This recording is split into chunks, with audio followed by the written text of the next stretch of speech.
Hey, how we all doing? Nemo, Sri, see you guys in. What's going on? Just at 7:30. We got to get some lineup news here to flesh out. So the lineups confirmed for the Knicks. We got Brunson, DiVincenzo, Hart, Anunoby with Sims starting at center. And then the Nets, they're going with their ultra big lineup: Cam Thomas, Mikal Bridges, Trendon Watford, Noah Clowney, and Nick Claxton. Hey, how are we? can you hear me? Can you see me? I got you. Yes, I hear you. I see you. He might be underwater. Give me a test. I'm underwater? No, you're good now. Okay. I wasn't sure. Okay. Hey, everybody. Hey, I was just saying the Knicks are, so I don't know if you saw, the Knicks are starting Jericho. Yes, I did see. Okay. Any quick thoughts on that? Yeah, I mean, I had asked Fred last night if he thought, because obviously Hardenstein played the entire fourth quarter. Mhm. And I was like, well, it seemed like they were going to give him tonight off because it was back to back. And that's the reason why they pushed him more than they probably otherwise would have. And that seemed to have been confirmed pregame with what Tibbs said. Yes. Now Jericho starting in place of, instead of Mitch, it seems like it's an easier way to manage the minutes. I imagine if Mitch is still going to be 15 to 18, you probably don't want that guy starting at that level of minutes. Makes it harder to sort of flesh out the rest of your rotation, I would guess. I wonder what Mitch's minutes limit is at this point. Yeah. My guess, I'm like fascinated by this stuff because is it a total minutes limit or is it a limit on how many consecutive minutes he can play? In either scenario, I think I'm probably more comfortable with him coming off the bench. I guess, am I a little surprised? It's, if anything, I'm a little surprised that it's Sims over Precious. But then again, I don't know. Are you surprised by what are you surprised by most? I should ask you. I guess I assumed Mitch would start, but I didn't give it a ton of thought. And when I saw the Sims starting, it makes, for the reasons you just pointed out, it makes sense to me. In terms of Achua and Sims, it's a good one. I'd have to think about it a little more. I think I'm okay with Sims starting versus Achua because I think he may have a sort of like rotation in mind, a sort of like where he wants Achua to slide in as a bench player that makes sense for where he wants to go. I think he wants to keep that intact. Whereas Sims, you can start him, maybe playing the first handful of minutes, see where it takes you, but keeps everyone else in line. I think that's probably where the coach is thinking. Yeah, it's weird because I completely agree with that, by the way, and it made me think of like, what do we know about Tibbs? Talk about a fun parlor game. We know he would rather disrupt one seemingly bigger thing, than disrupt many smaller things. Right. But at the same time, there's exceptions to that rule. Like when I'm trying to think of a good example. Like when Deuce, could you say that Deuce so he started Deuce, right? When after OG came back for the 3 games and then went back out, he put Deuce in the starting lineup. And I think that's because he feels like, well, unless I could just completely abandon the original plan and like have this new thing that could potentially be even better, this is a very long-winded way of saying, like, I think he since there's no option for him to like really go hard with Mitch, right, and he knows he's going to have to keep Mitch to a certain number of minutes or a certain number, like segment, whatever it is, it makes a little more sense. And then but the Precious thing is the other side of the coin, where it's just like, let me keep Precious in the box that he's in. I guess the first guy off the bench is probably going to be Robinson, followed by Bogey. Does Burks get minutes tonight? Well, you saw Deuce is out, right? Yeah, so that's why I'm wondering. Does Burks get minutes? Yeah. Yeah, Or Shake. Nemo is bringing up in the chat here. Listen, I don't. It's 50 to me. I can go either. I can see him going either way on that one personally. I mean, my God, Burks has been atrocious. He has been, but we're talking about a long-standing trust level that may just be gone at this point between Burks and Tibbs, but maybe he could get resurrected a bit. I bet I would wager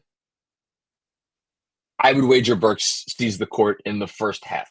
How about that? Yeah, I think that's correct. Is what I would say. Yeah. And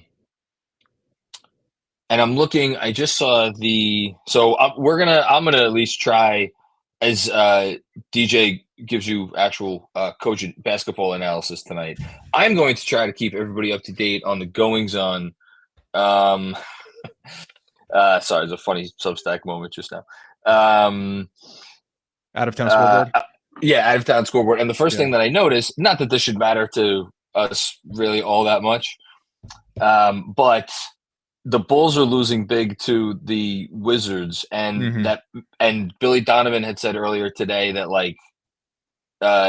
rest management, whatever, because the Bulls have already clinched the 9th seed, will come into play. So I'm just checking. Oh, so here we go. So the Bulls sat DeRozan, Vooch, and Caruso tonight. Okay. Now, does that mean those 3 guys are going to sit on Sunday? Does that mean they're going to start on Sunday and play a little bit of the game? Again, it shouldn't matter, but those are talented basketball. It kind of matters, though, right? Let's say this: based on the fact that they're not starting tonight, I feel pretty comfortable saying that they will not push those guys big minutes on Sunday. I would be surprised at this point if we see I don't know, DeRozan close the game on Sunday. But listen, we'll see. Yeah, it's probably it feels more likely they're going to play, but with a limit on the minutes. The Bulls main guys. I think that I don't imagine he would sit those guys 2 games in a row. So just refresh my memory, because I know you went over this on the post game last night. The Knicks can get to 2, obviously, if they win out and Milwaukee loses, but the Knicks cannot fall beyond 5, but they can still get to 5. Right, I'm right in that. If he loses, if the Knicks lose out, they can get to 5. They can get to 5, but they can't go farther than 5. They are locked in. Yep, that's their floor. Okay. And then in terms of the game, 76ers Magic, where's your head in terms of who you're hoping for? It's a great question. I was rooting going into tonight for the Magic, for sure. They're down 6.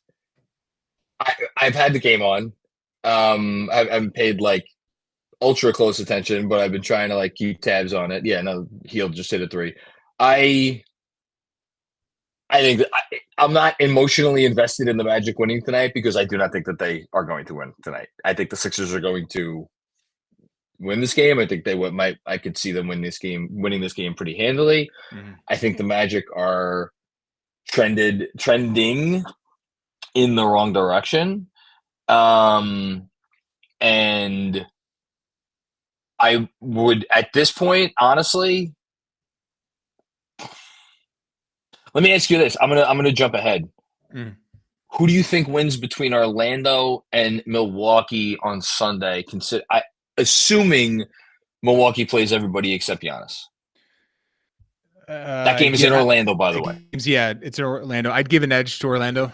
I imagine you would. Okay, interesting. Spread will be relatively tight, despite the loss of Giannis, maybe within 3 or 4. I think Orlando should be favored in that matchup. Okay. Looks like and now we've extended to 12. The Sixers. 37, 25. And this is still the first quarter, and they have the ball, and they're going for 40. And they just got 40 in the first against they're ranked the second best defense in the NBA, or third best defense in the NBA. Excuse me. I know there's time to sort of dissect it, but the Sixers scare me, and Oh, but I haven't tried to hide it. I know. Listen, there have been those out there, and God bless them. I wish I was one of them. Bring on the Sixers. Bring on the fucking future. When the NBA does its top 100 list, he's going to be a walk-on onto that. You know, we're not sure he's done winning MVPs. Yeah, bring on that guy. Yeah, sure, okay. No, can they beat the Sixers? Yeah, they could beat the Sixers, but if I had my druthers, you know, I'd rather not in the first round. Come on. I agree. And that team's, I mean, you tell me, what do you think of Philly? No, there's the scare. Even though the Knicks, you know, that obviously the game in Philly in January when the Knicks blew the doors off them. I watched that game a few weeks ago, and granted, I thought Hartenstein and then Anunoby in spurts played Embiid really well. There was a lot of shots in that elbow range that he typically makes that just rimmed out. And you know, if he's making that shot, there literally is no answer for him. So that alone scares you. And then the free throws, and then the Maxey factor. Just not a team as a high. I said it today on Twitter. Like if you're the high seed, you don't want to see Joel Embiid. And if he's close to peak performance and he just had a few weeks off, probably not ideal either. If he's riding into shape and he gets a nice little rest. That's precisely. Yeah. So yeah, I mean, I guess I don't know. I'm trying to think why I asked you about the Orlando Milwaukee matchup before. I think because so hold on. Now this is what happens. I've spent so much time looking at this stuff over the last several days that it's like all starting to glaze over. So here's what I know. I know it would benefit if we want to. Yeah, but see, here's the other part of it is like, are the Knicks going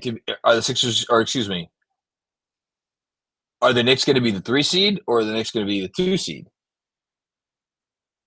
Because I was just about to construct a scenario that would keep Philly down in the 7, and yet there is a possibility that they could do everything they need to do, and that they could still go down to 7. But then again, I think we could be the 2, because if you say that you think Orlando's going to win then on Sunday, then you think that we're going to be the 2 seed, right? Right. Yeah. A lot going on here, and we got tip off. Yeah. This is okay. So let's pay attention to Knicks basketball, and we'll worry about other stuff later. Are you worried about this game at all? No, I wouldn't say I'm worried. I am just noting the size that then there's an offensive rebound. As I say it, the Nets have a huge team out there from point guard to center, and there's Noah Clowney, who just had 7 blocks the last time he was out there. They're a power forward rookie. There's Claxton. So, I mean, there's some size here that may give the Knicks some trouble. And then, you know, it's an open 3. The lack of Hartenstein just worries me in terms of the spacing, obviously, because you're going to want to keep Claxton out of the pick and roll because he's going to do this. He's going to switch on to Brunson. I saw that tweet from you. Yeah. That was a great tweet. Yeah. And I just don't like this matchup for him. Now, the last time they played, Brunson had arguably his worst offensive game of the season. So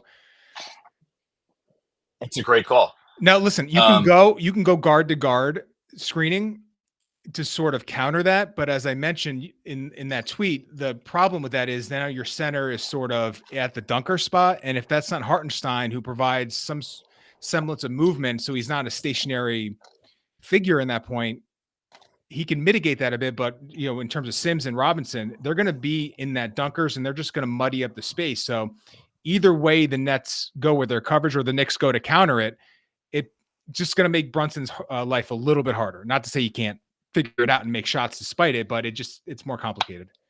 And there is another offensive rebound. So we got Brooklyn's first 2 baskets came after offensive rebounds. Yep.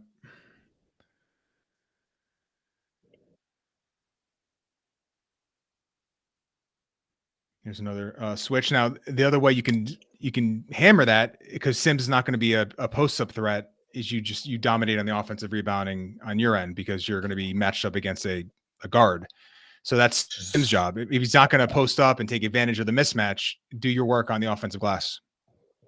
Yeah. which is a Hartenstein skill. That's a Robinson thing. And we'll see if Sims can take advantage of it. Yeah. Sims he's not a bad offensive rebounder, but I don't know if he's a great one. No, he's definitely a good one. He's not at that elite level. Yeah, so I mean, there's a size impact here that's being felt a bit. Knicks, I think it might be one of those Knicks just have to feel it and adjust to it. Just got to take this shot. There you go. Good shot. And also, we don't know how tired they're going to be after last night. Right. You know, if the legs are going to be tired, if the threes are going to, and not that they were that. Oof. Okay. Well, now okay, 9-0. Not too much more of this if you want this to be any kind of a easy night. Right. We're veering dangerously close to this is not going to be an easy night.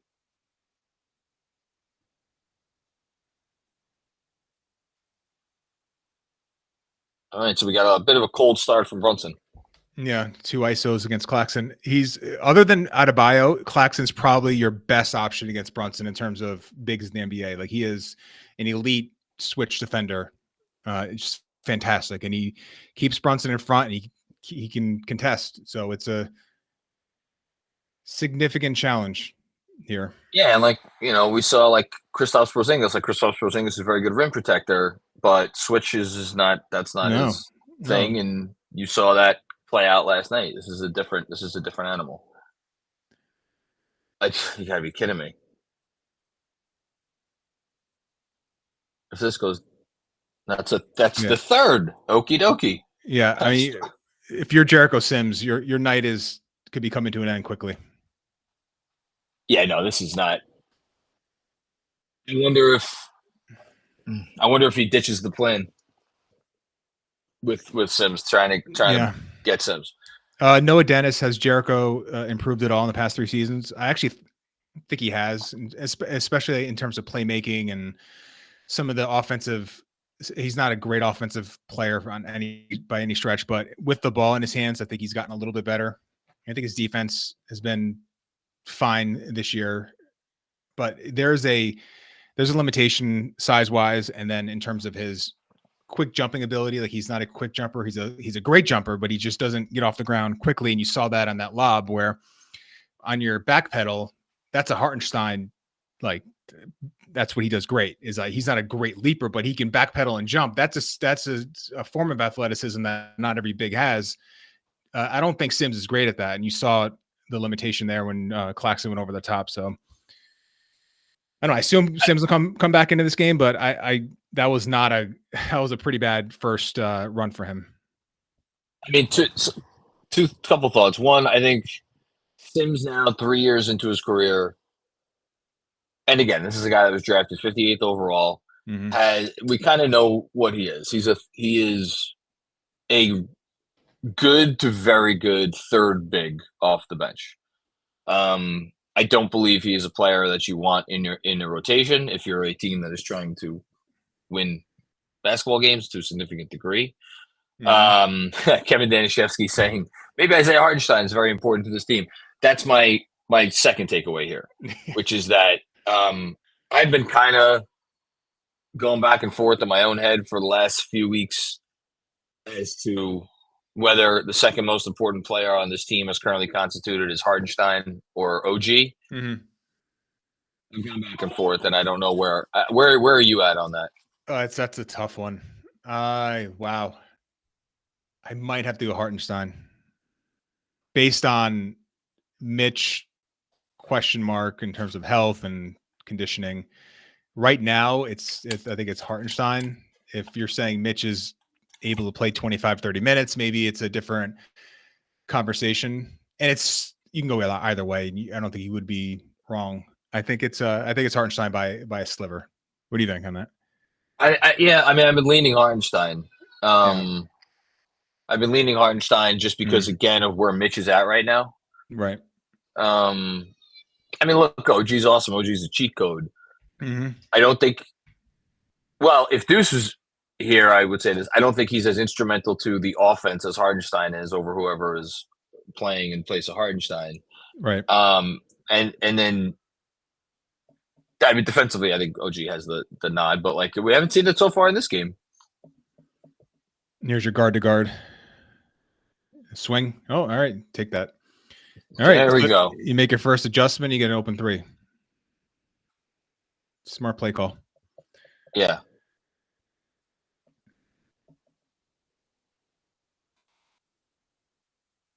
Hopefully that gets him going. So we get Clowney, Brunson. All right. All right.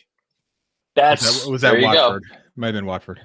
I thought it was Cam. Was that Cam or what? Oh yeah, it's Watford. You're right. Watford. Yeah. You can't give him two. You can't. That's the thing. You can. The refs will give you the one bump like there. But if you can't go, and then Brunson knows that if he'll bait him on the second. Stood his ground. Yep. Good job. That's a play you were thinking of when Steve Jones mentioned Brunson's role being a little less tough on defense. Yeah. I could tell you were like, well, the charges that he constantly draws and all the times he's on the ground. Yeah, and just like he battles. He battles. Yeah, he always does.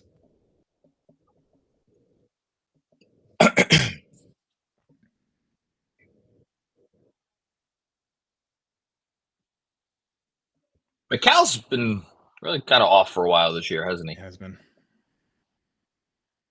There it is. Okay. Nice finish, Josh. And speaking of important players, I mean, you can use. I mean, he is. Talk about instrumental to this team. Who's that? Josh Hart. Just oh my God. It's like the past. Go ahead. No, I was gonna say I didn't consider him in my little internal dialogue about second most important player, and yet he's the guy who plays the most minutes every night for a reason. Right, and yeah, it's this stuff. It's the push, and he's scoring for himself here, but typically it's for he's setting up his teammates. Yeah, his playmaking, and it's probably is a skill that he had. He just never was given this sort of responsibility since Randall went out, and to take that roll on, and yes, we know the shooting and some of the scoring things leave a little bit to be desired, but the playmaking is so important for this current construction of this team. The thing that with Josh Hart is, this may be a bridge too far, but like putting aside Brunson, if you list like every potential basketball skill on a piece of paper and you check off how many Knicks have each of those skills, I wonder if Josh Hart wouldn't have pretty much either the most checks or like, right, depending on, and like we focus so much on the one check that he does not have because of how often it becomes glaring, but he does everything else, and you need a guy like that.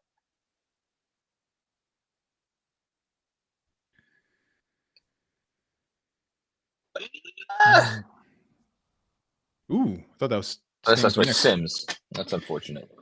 All right. So Brunson has not made a field goal, right? He has not made a field goal. He got the switch with Claxton again, but the Knicks they bring Josh Hart in to get I think it was Watford switched on to Brunson. So the Knicks they're trying to, it's a cat and mouse game at this point. Just try to get Claxton off of Brunson here.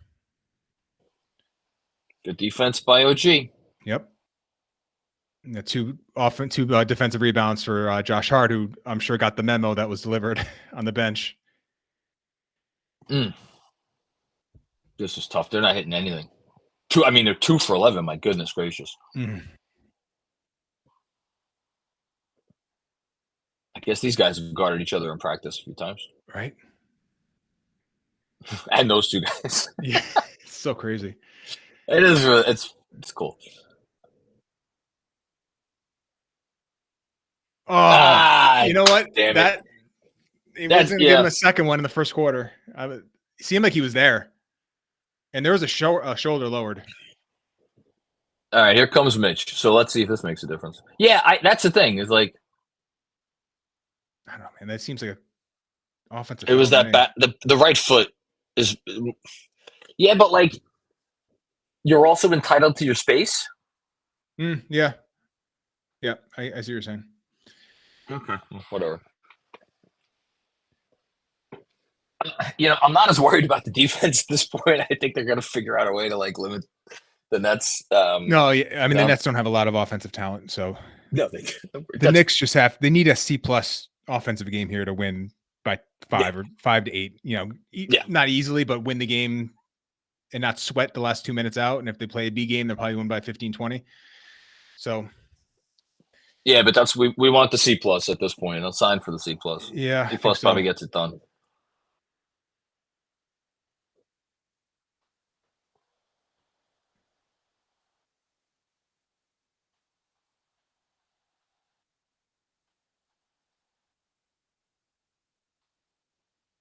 Play clock Josh Hart. Oof, didn't quite have enough on it. Interesting. Brunson didn't feel comfortable putting it up over Walker there. I guess maybe Walker's got a little bit of a size advantage, so that's why.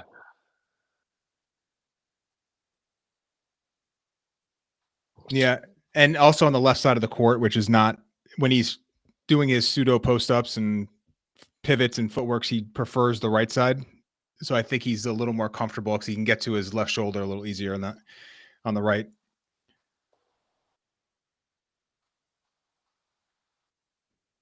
Oh, geez. He's releasing that guide hand so quickly on those above the break threes. It just doesn't look right.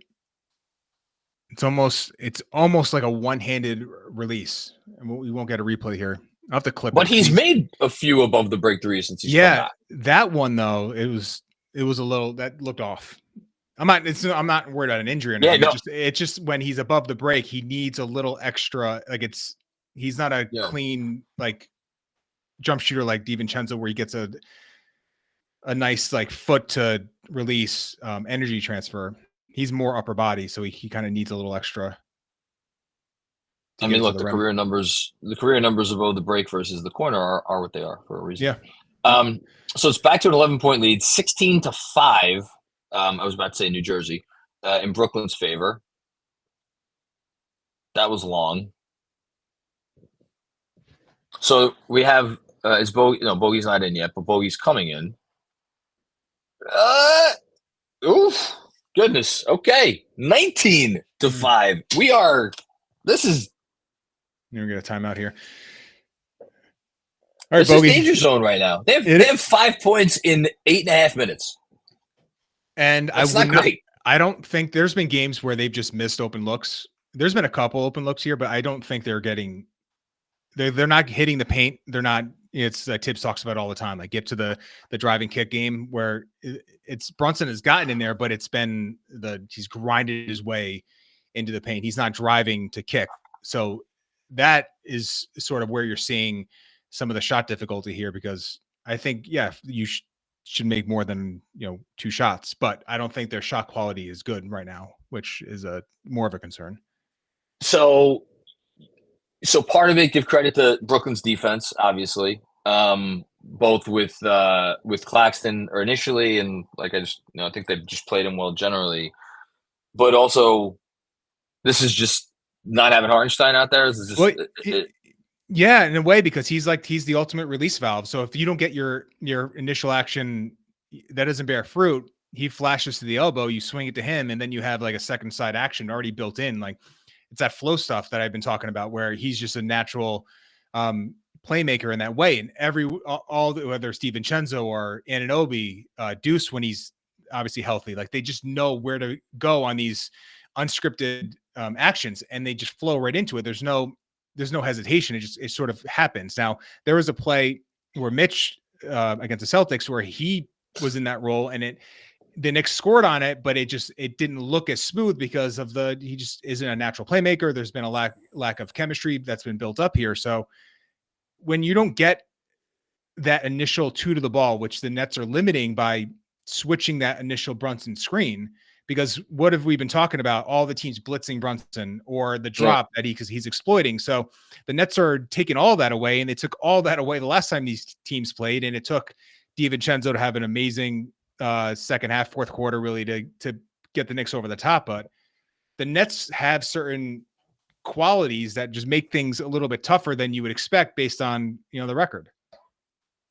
Yeah, and we should also just say Brunson's taken 4 shots and he's missed all 4, so which is not something that you're usually going to see. But maybe it's something about, like the defenders that this team, like we've been talking about. That have been What did he go, throw 7 for 24 the last time they played? I think it was something. Oh, it was a horrific shooting performance, and it was based a lot on him, I think, playing into the hands of the Nets by taking these ISOs and just trying to go to work. And it's a tougher sled to pull. But I think if in the second half of that game, the Knicks went to more guard to guard stuff and went to more DiVincenzo actions and trying to get him more on the ball and have Brunson off. So I think they also had Hartenstein in that game. So I think tonight it's even more of a challenge that they're going to have to figure out here. But I mentioned Bogey going to break. They need him to sort of be that piece here.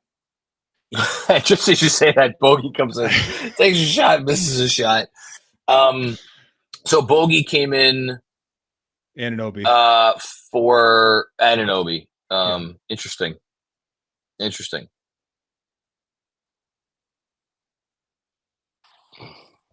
a nice All right, make it pivot there. Nice move. Yeah. From what was that, Lonnie Walker? I'm assuming. That was Walker, yeah. So make it 21-5. Oh, Mitch, gotta be ready, man. Those are the things with Mitch that are just. Yeah, I think he was looking at the rim expecting a shot, but he rolled right into open space. Yeah. Man, this is not the game that I want to see Alec Burks come into. I know that. Oh.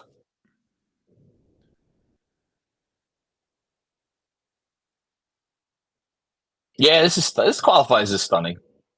Yeah, I mean, listen, 0 points and MSG just has it. 0 points and 435 here.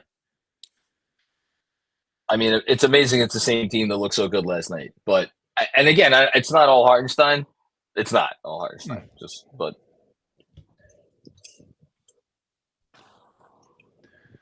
give credit to Brooklyn. Yeah, and they're playing hard. They're obviously have I think you said on the post game. I don't think they would. I don't think they would mind upsetting the Knicks' playoff chances here a little bit. All right. Okay. You don't get a lot of those Jalen lobs up top. Obviously, Mitch has been out for a while, so nice to see them connect. Yeah, I mean, it's been happening more than it was certainly last season, and I think even at the beginning of this. Come on.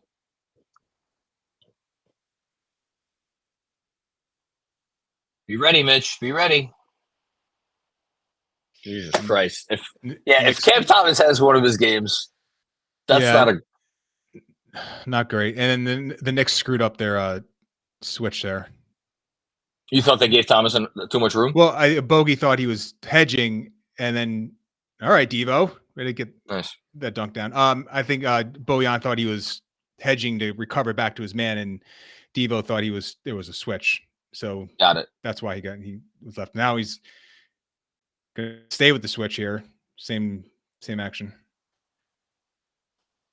That was easy foul call there. Although I don't think they're over the limit.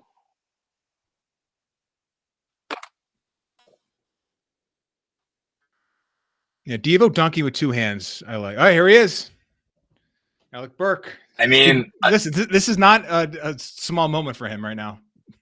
No, I don't think anything he's doing in this game is going to make a difference as far as what happens in the postseason. It's 26-9.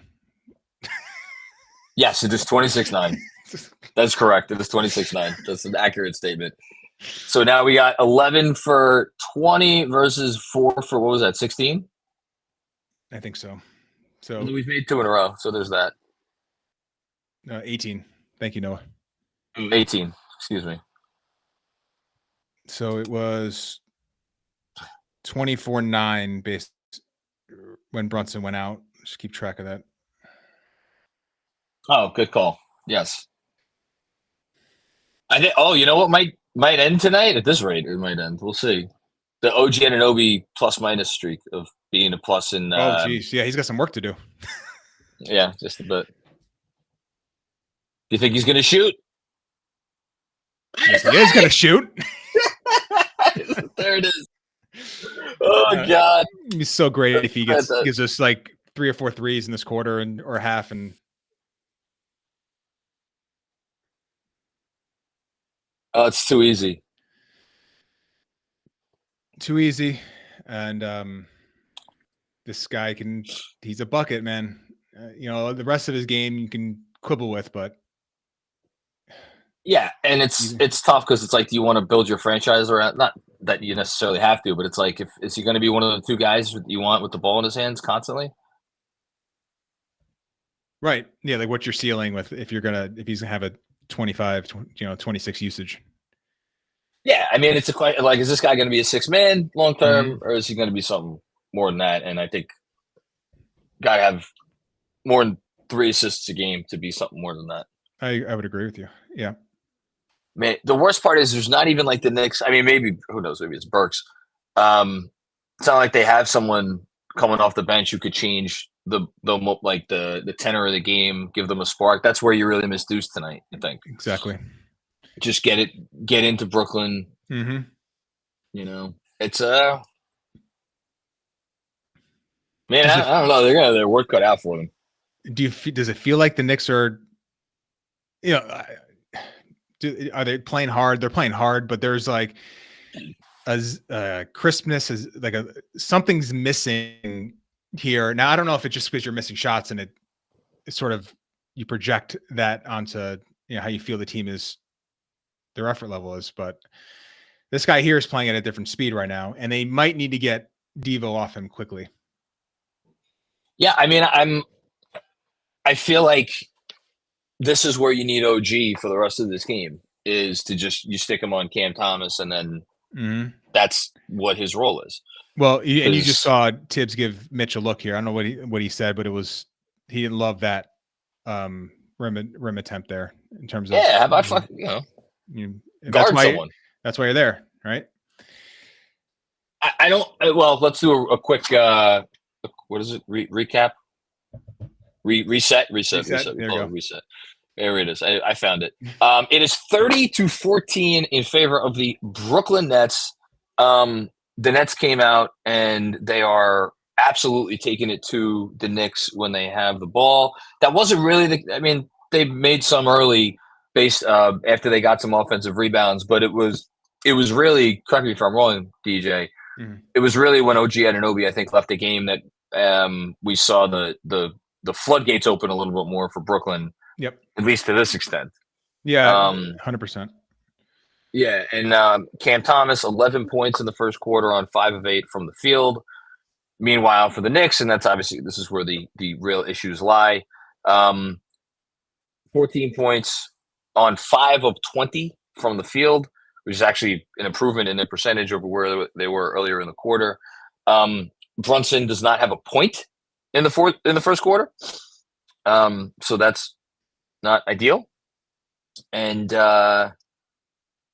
yeah, I don't know what more. I mean, they're 5 for 20. They're 5 for 20. That's really all there is to say.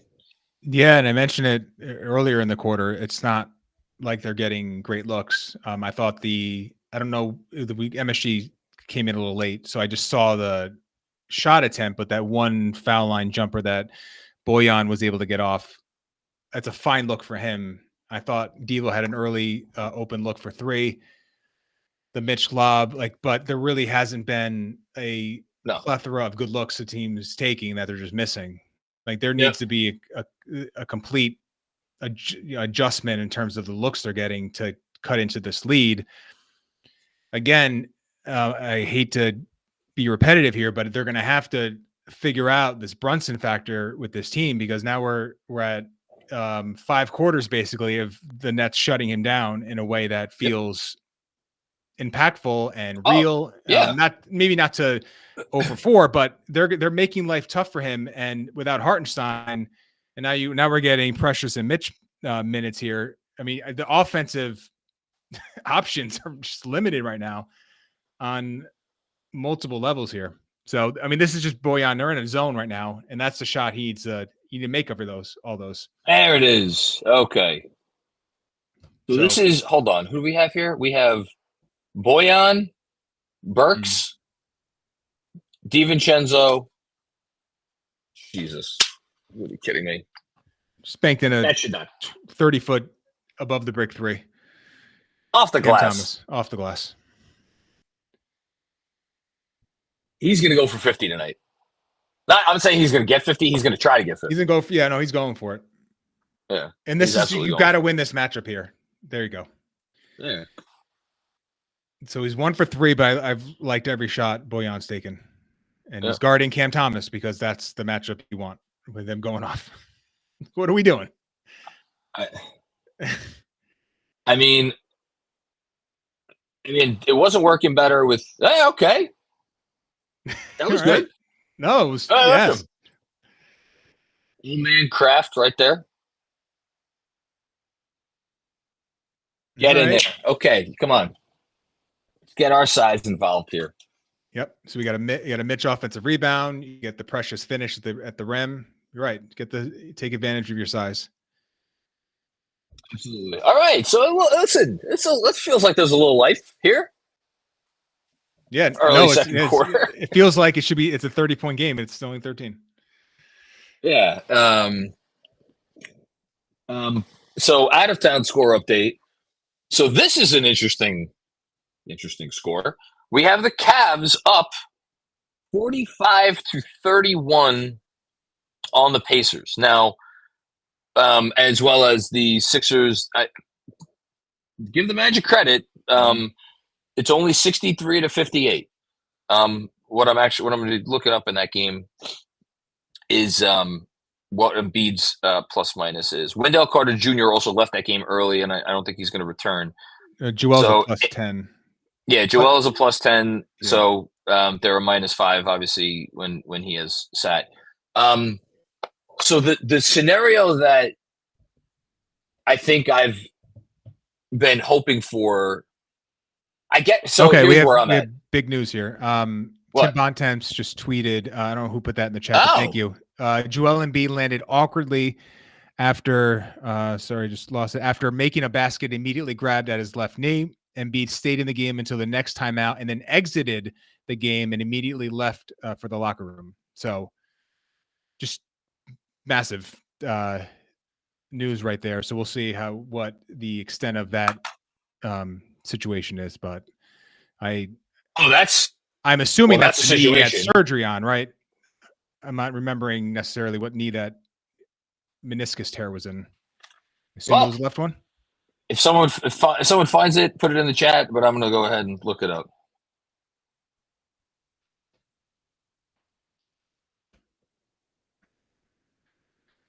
Left.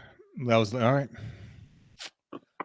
So that could potentially change everything. Yeah. Everything that we were talking about. Obviously, you feel bad. You feel awful for Joel Embiid. Hopefully, I mean, look, I'm going to try to be the change I want to see in the world. I hope he's okay. Mm-hmm. I hope he's fine. I hope we get to see a real playoff run from Joel Embiid.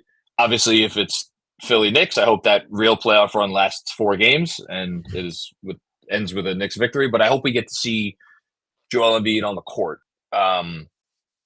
If not later tonight, then whatever, Sunday or when the play. And now, so now again, this changes everything.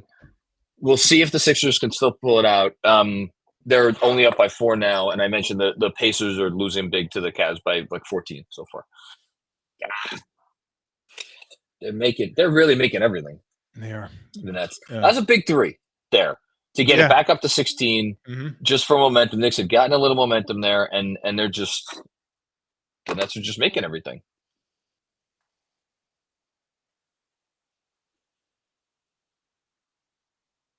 So this is the Bojan that would run when Cade was out for Detroit. Like, they would run offense through him, and the Knicks are treating him like that. And I feel like he's hopefully makes these 2 free throws. I feel like they've gotten decent stuff out of it.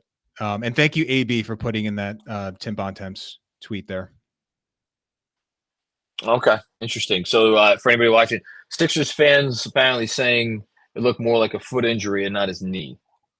Well, I don't know if that's good or bad, or who knows, but we'll see. Yeah. So Cam Thomas finally sits. Thank the good Lord.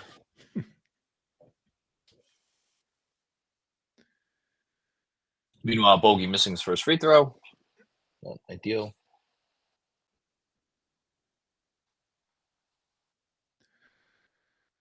All right, so where are the Nets going to go for offense here? Mikal has been quiet to start the game. You got Lonnie Walker's made a few shots. He's on a little heater now. Heat check. They have these guys who go on heaters. You know? They do. They have the ultimate heater, and then they have a few other guys you have to watch out for. Yeah, I mean, I don't know if that's how you want to build your team, but okay, Bogey. Okay, thank you for coming to play. Yes, he's got this lead. Got them within 12 here. He's feel like giving them good offense. It's good defense if you can get back. This is wild between Thomas and Walker now. Yeah, I mean, do you need a help on that? You know, can you hope he's going to finish this? Okay, right. So we have Mitch cleaning up a little bit. I just don't think you need to react to Mikal at the elbow in any sort of isolation. Like, just stay home.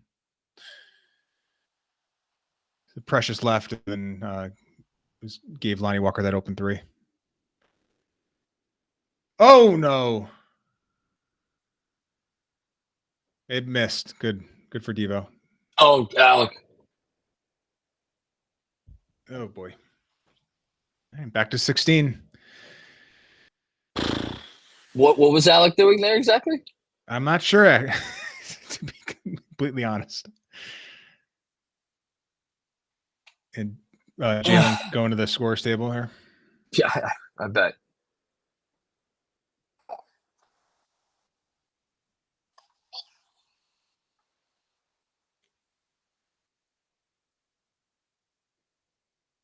Bridges hasn't done anything really. He is not.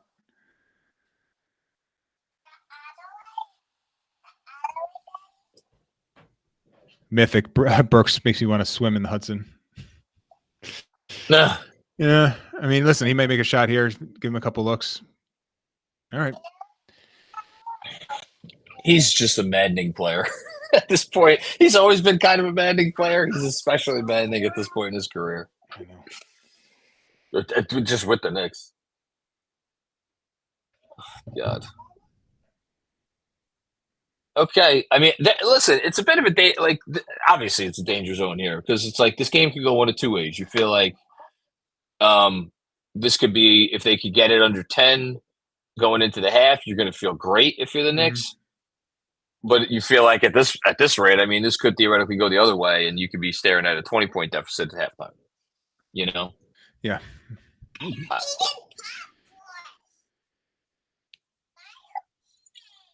My daughter asking me what I'm eating. What are you eating? A little bowl of popcorn. I had a little bowl of popcorn here. Oh, okay. I wouldn't be able to do that and not cough everywhere. You're better man. I just watched the Joel clip. I can't tell. I can't tell what it is. Okay. Was he like in serious pain or just sort of a gimp limp? He's just something happened. Yeah. I don't know what it was, but Lonnie Walker, man. Between Walker and so it's a combination now. Now we can't stop either of these guys. I mean, it's not that we can't stop them. They're making big, like hard shots.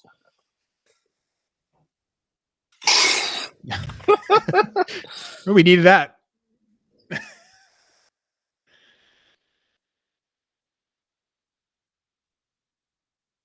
I mean, this group here: Burks, OG, Boyan, Sims, Achua. All right, get a stop here. Stay strong. There you go. Nice. Okay. Like, make the Nets do Nets things.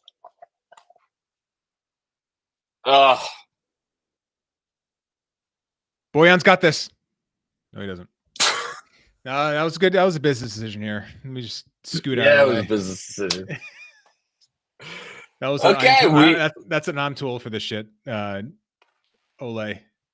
We are Still down 16. I mean, it's been a little bit of back and forth here, but we are down. We are down by 16 to the Nets. Still, which is not exactly where you want to be.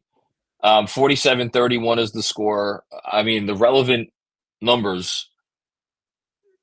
Cam Thomas 6 of 9 for 14 points. Lonnie Walker 5 of 6 for 13 points. Any thoughts, DJ? Yeah, I thought the Boyan minutes and offense, I thought they've been okay. Like, let's see, 2 for 6. So I'm not going to try to spin it as some sort of great resurrection off the bench here. But I thought the shots he got were good. I think he was look at his plus minus Boyan. He's -2. So he's obviously impacting pretty good. I thought Mitch actually has been on the offensive glass promising with some of the offensive rebounding and the finishes. But listen, part of me is, listen, these guys are going to not make all these shots the rest of that. I don't think Lonnie Walker's scoring 40 tonight. And I mean, Cam might go for, as you said, he was going to go for 50. Will he get 35 points? I don't know. So I feel like the Knicks just need to get Brunson back in the game and just try to get a rhythm with him as what he's been, which is the man generating 2 on the ball, getting teams in rotation. Like how often have we seen in this game the Nets scramble on defense? Like, I can't remember a play where the Nets have been in full rotation where you're swinging and you're creating open looks. Like, maybe it's happened once or twice, but if Brunson is not your generator of that reaction, then it's going to be a problem. And then you've mentioned it several times. It should be mentioned again. The Hartenstein impact here on offense is major. So I don't have any clean answers here other than your MVP has to start getting spots where he's impacting the game, which means 2 on the ball. That's what it has to be. I mean, if you want to try to put a positive spin on this game so far, you've gotten absolutely nothing from Brunson. As Noah Dennis just mentioned in the chat, you have 3 starters with 0 points, so nothing from OG either. Mm-hmm. Nobody is having a good offensive game. You don't have Hartenstein. You don't have Deuce. And 2 players on the opposing team are having insane shooting nights.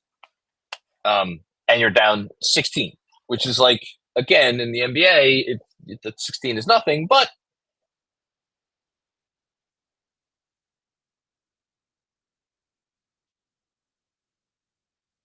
see, this is no doubling. So they're playing him straight up.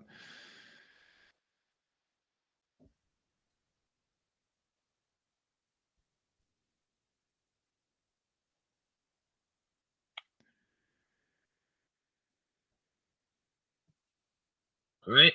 Got to shoot it. He can't. It's so hard for him against. It's like Claxton is kryptonite. It's amazing. It was the same the last time these 2 teams played. It doesn't seem like he's comfortable putting it up from deep tonight. It doesn't. When Brunson's not feeling it from 3, and I feel like this is one of those games where he's not feeling it from 3. Yeah, he hasn't gotten a clean catch and shoot opportunity, and there's no drop to exploit where you can pull up, and there's another switch. So these are just bad looks. These are not the Brunson mid-range shots that you want. You want him either from 3 or you want him shooting the short mid-range shots where he's at 50%. These shots, he's probably going to be more at 42, 43. And if you're going to take 10 of them, it's going to limit your ceiling as an offense. Sticking with the 2 big look, by the way, with Precious at the 4. Mm-hmm.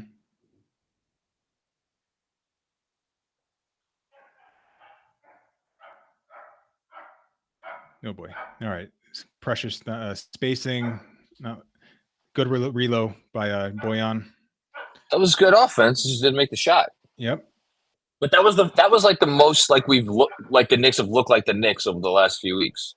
In terms of the movement and like Brunson move around and the whole thing. And yeah, Brunson never got a comfortable look.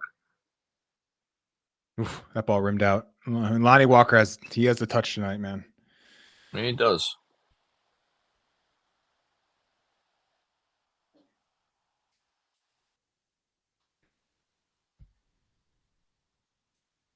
Who is this guy guarding Brunson right now? Okay. I got switched.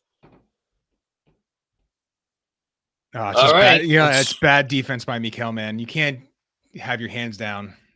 Credit to Bojan for making it, but it just rubs me the wrong way when guys you're in reasonable closeout range and your hands are at your side. That's a wide open look in the NBA, man. Good call, man.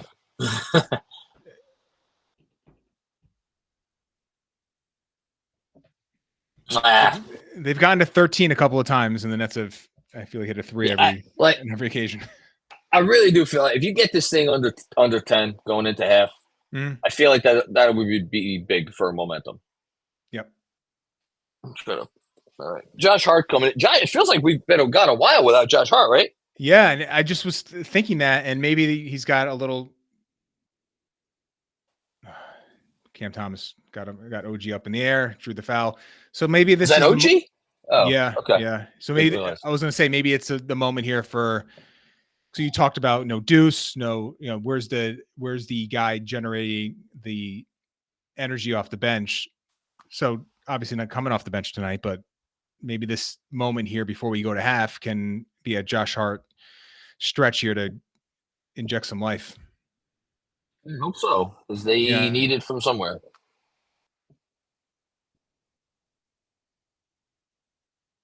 Who did he pass? That's a good trivia question. 6'4" and under. Garen wasn't 6'4", was he? Who's that? Richie Garen. He's always my go-to for these things. He's always the answer, right? I don't know how tall Richie Garen was. Well, Richie Garen's 6'4", but I don't know if he got that many rebounds. I have a feeling it's Garen. That's the best look Brunson. Hey. All right.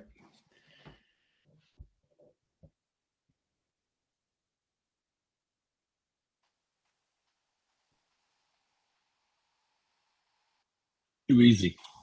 Yeah. That's like Sims isn't even there. Yeah. Which is 6'10". Yeah, which is why now we're getting a little bit with Jalen. He's getting into the paint. Second time back to back. Claxton nowhere to be found.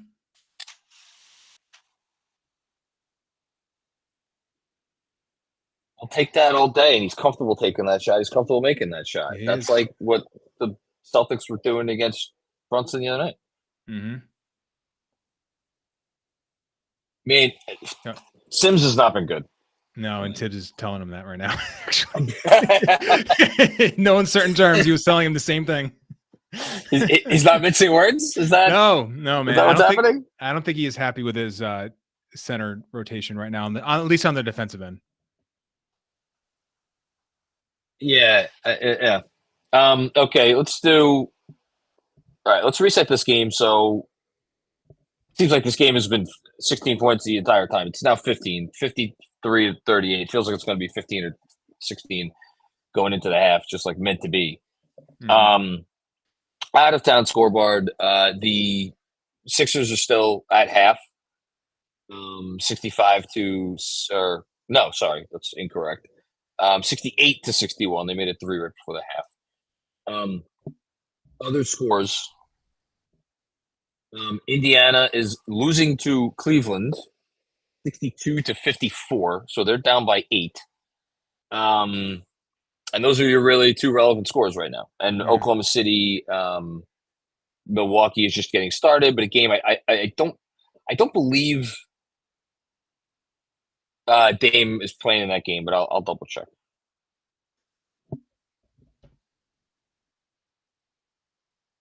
I'm just seeing for the first time that Embiid injury. What does it say? No, I'm just seeing the video of it. I hadn't seen it yet. What do you think? I don't know. I can't tell. Like, he clearly, as you said, he knew something was off. So this from Bontemps is that Embiid walked back onto the court with a minute to go before the end of halftime and got a big ovation from the fans. He appears to be warming up to return to the game. Well, there you go. Okay. So much for any thoughts of anything going on there. Yeah. Milwaukee is actually only down by 3 to Oklahoma City, despite the fact no Dame, no Giannis. SGA is playing in that game. J-Dub is playing in that game. Only Giddey is out for OKC. Interesting. Brunson at the free throw line. I apologize. I did not see the play that got him there. I was watching the Embiid injury. So, I mean, it seems like he's skittering around more these last couple of minutes. Yep. Mythic mentions in the chat. Couldn't agree more. He's dialing in. Yeah, we'll see. We'll see how much he's got tonight. Listen, figured everything else out. Maybe you can figure out the Brooklyn Nets. Yeah, you would think he can. He'd be able to get that figured out. Good rebound by Sims with 2 hands. Yeah, and perfectly fine defense. Oh! Hey, there's our man. There he is. Okay, there's our man. So what's that? 9 points in a couple minutes.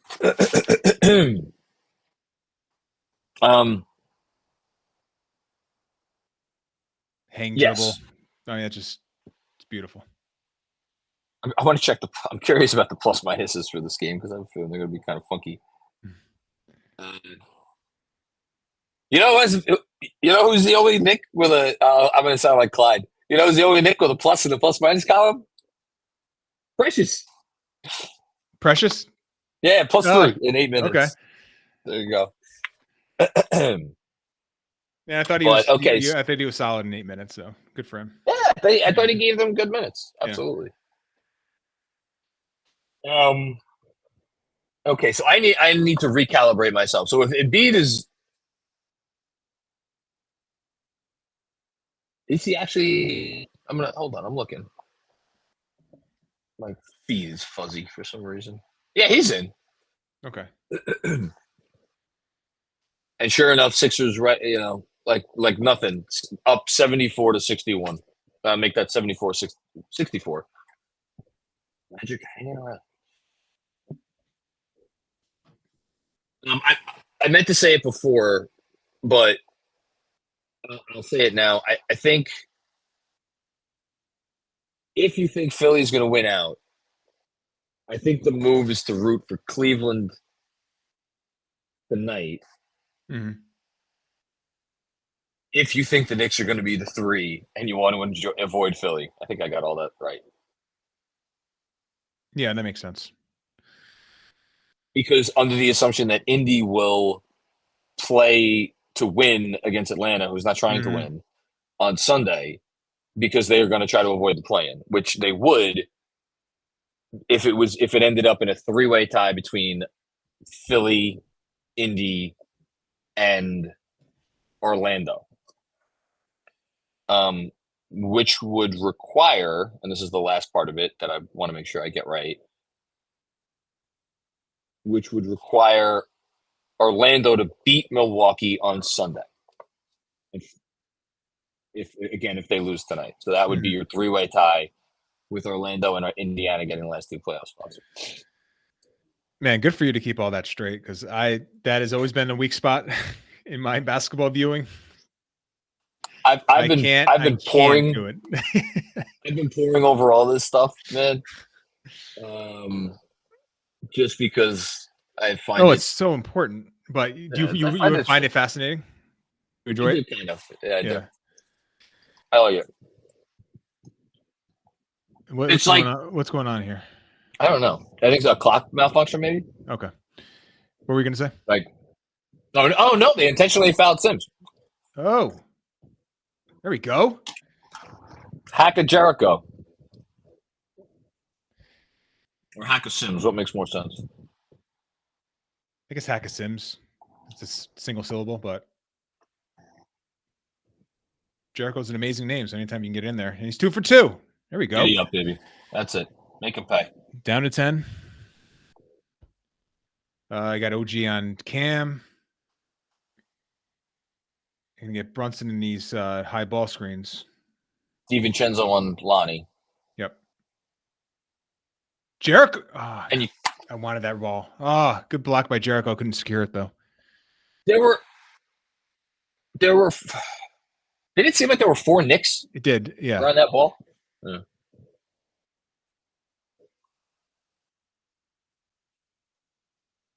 Bam, baby.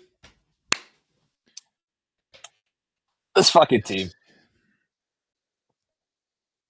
was what 26-9 at one point, right? So When was? Yeah, I think that was the worst. That was the probably. worst. Yeah. Hold on.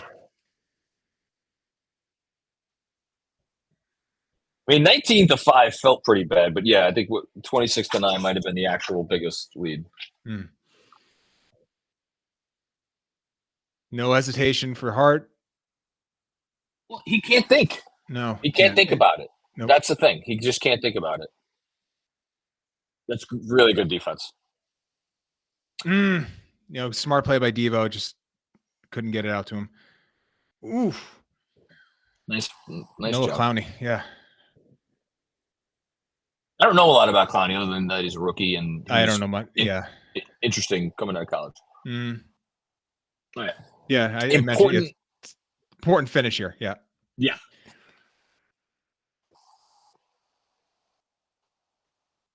Come on, OG.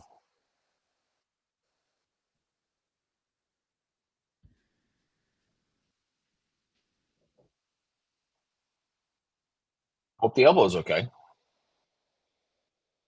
Yeah.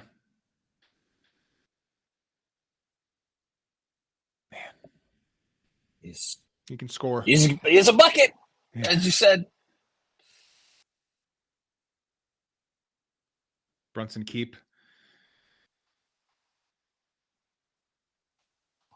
Okay, we'll move it. I don't know why they doubled it. The ball. Come on. I don't know why they doubled it. I don't know. That doesn't make any sense. Yeah, Claxton on Brunson, and Cam decides to put 2 on there, and you get Devo wide open. Yeah, I want teams to double him. Yes. Man, Thomas has had an absolutely insane half. Truly. Like, really tip your cap to the guy. The guy's been on an absolute barrage. Yeah, and the last couple of these have been with OG guarding him.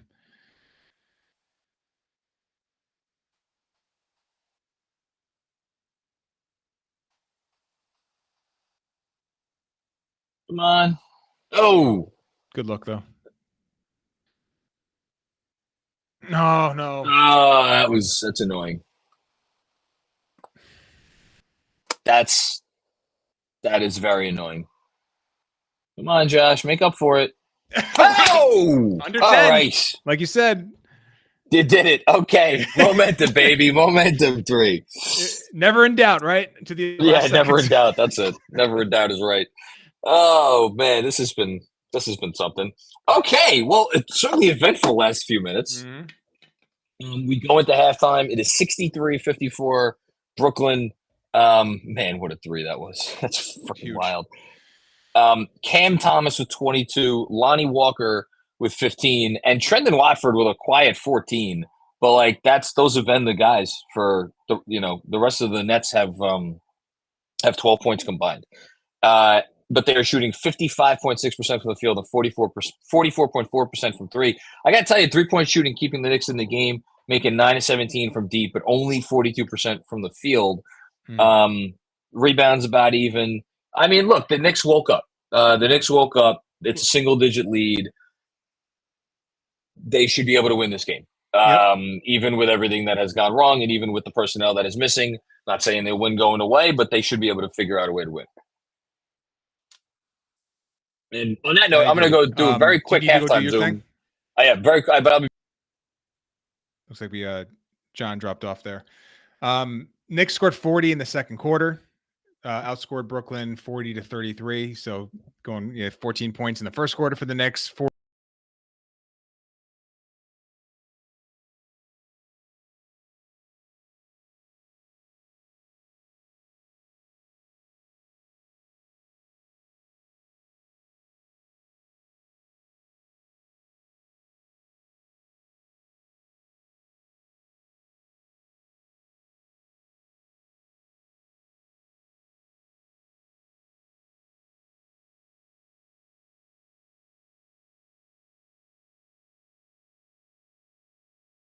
the Brunson stretch there to get himself going, get away from the Claxton matchup, get 2 feet in the paint.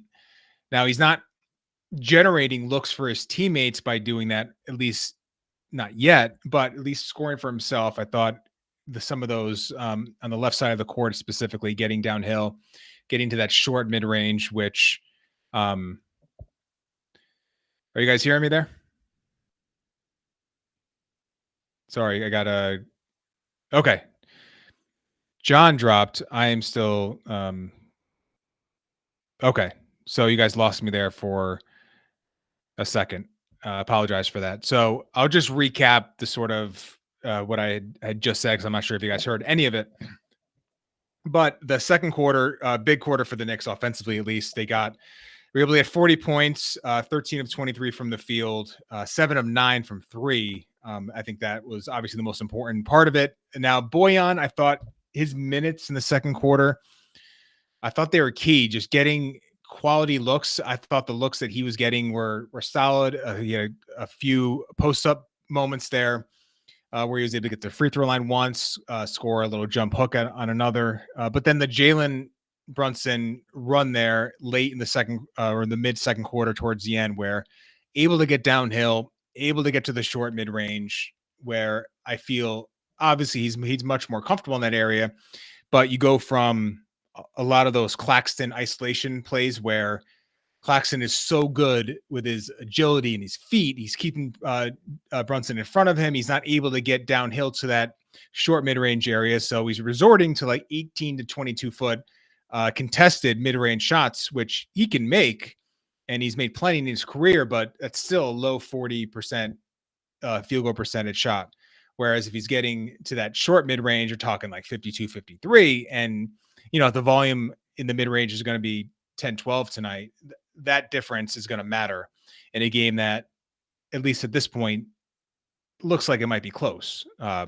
So you need to figure out a way as the Knicks go into this half to continually try to keep Brunson away from Claxton. We're now 6 quarters of Claxton giving him hell. And I don't see a reason why that would change. If they're going to continue to put Claxton in these high ball screens, the Nets are going to switch them. Kevin Ollie, to his credit, is just not going to send 2 in that situation or put 2 on the ball. He's going to switch it.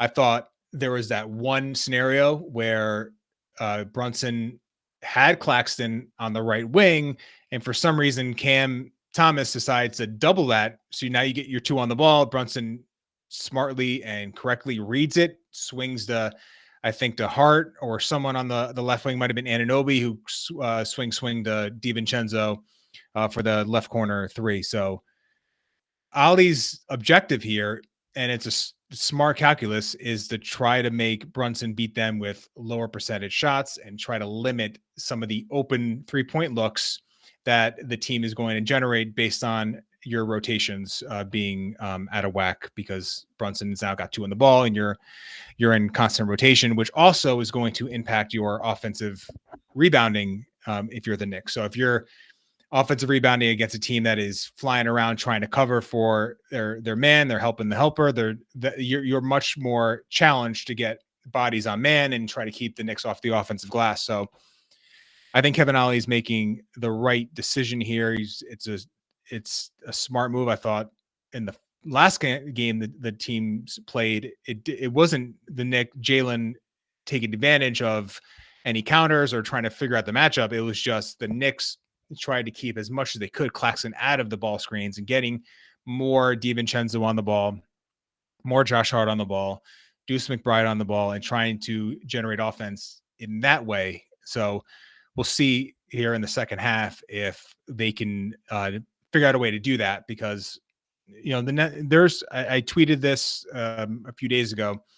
There are certain players, and it's a small subset of players that can give Brunson trouble. It's like your elite big wing defenders, like Jaden McDaniels, like guys like that, like the OG Anunoby, if he was an opponent for Brunson. Now Brunson can obviously still score. I mean, Jaylen Brown and Tatum are probably not at that elite level in terms of like wing defenders, but they're very good. And clearly Brunson was able to get whatever he wanted in Boston.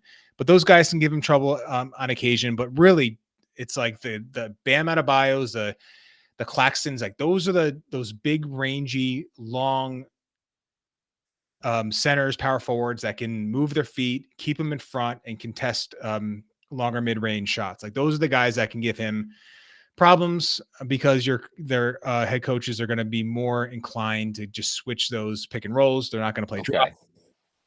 They're not going to put two on the ball. It's going to make the Knicks offense harder, and then obviously make Brunson's offense harder on the individual basis. So the key there in the second quarter was you got Brunson away from the Claxton matchup, downhill to a strong hand and closer to the rim to finish. So that's going to have to carry over. And I'm sure Ali's marked, if not clipped, and showing the team that one play, maybe they're just going to focus on Cam Thomas. Like there was no reason for him to double on that one Claxton isolation that led to the DiVincenzo wide open three. That was a complete breakdown that wasn't necessary based on how the Nets are constructing their coverage against Brunson. So that's something just to keep an eye on in terms of how the Nets are handling the matchup. But I thought in the second quarter, it was Bojan getting the Knicks a little more flow, Mitch on the offensive glass, and then Brunson making some shots late. And then obviously you get Josh Hart making a couple of threes, always helps. So as John said, if you're going to feel good if you get it under 10, and it took them to the last second, but they managed to do it. So we'll see if they can have a good third quarter, carry over what they did in the second, and win, comfortably. I think they can still win the game by, comfortable margin. I'll just take the win. I'm gonna. I have to run to the bathroom before the third quarter starts, but I did want to ask you very quickly, and maybe I'll actually ask the question and then Jet and come right back. Sure. Are you more? Do I want to be glass half full or glass half empty? I'm trying to be glass half full. Are you more confident in the Knicks being able to put forth a representative defensive effort, a better defensive effort in the second half, or are you more confident that they're going to figure it out on offense? It's a good question. Why don't you head to the bathroom? I'll take it. I think that I am more confident in the defense based on I feel like this team is going to tighten up in the third quarter on the defensive end, combined with the fact that I just thought Walker, especially Cam, this is what he does. He makes and takes tough shots, but I thought some of the Walker threes you can probably live with. Now there were some open ones, but I thought the depth on those shots were very deep, and credit to him for making them. But I feel confident the Knicks can figure out the Nets on the defensive end. I think you're going to get, assuming there's no foul trouble, assuming he can play most of the second quarter or second half, you're going to get Anunoby trying to make things more difficult, at least on Cam Thomas. I think there's an element there that I feel pretty comfortable with, but on the offensive end, listen, I think they're going to have to grind. Now they score 40 in the second quarter, as I mentioned, so they were able to figure some of that out. Now I don't know how much of that was with Claxton off the court there. They got some good looks with him on there. The key is, again, you're going to have to figure out what your options are to get DiVincenzo specifically involved, because the Nets are not going to get in rotation. We've established that fact. Now, what are the Knicks going to do to counter that? Your probably best options are Jalen gets into the paint on his own accord, maybe without a ball screen. And then you're going to get Josh Hart, who's probably your best playmaker in transition, generating three-point looks out of there, which can either be for DiVincenzo or it could be for Brunson. So I think that's the part where I think if you're the Knicks, you want to try to take advantage that way of generating some open threes, which are just not coming in the half-court setting. But to answer your question, just long story short, I feel confident on defense they're going to tighten things up and make things more difficult for the Nets. So I feel pretty confident on that end. Now I'm a little less sure on the offensive end, but I'm not going to put it past Brunson here to have a 20-point second half and figure out a way. He's been doing it all year. I don't think Claxton is like at that level where it's not possible to figure that matchup out, but it is a tough challenge here, tougher than most teams can present to him. I think especially considering the fact that the Nets they're not a gifted defensive team. Like, they're not a great defense, Yeah. But just the personnel in this instance it matters. Yeah, and we've mentioned the Hartenstein factor, but this game is matchup dependent. I mean, you can have certain teams that feel good about themselves against what you do offensively.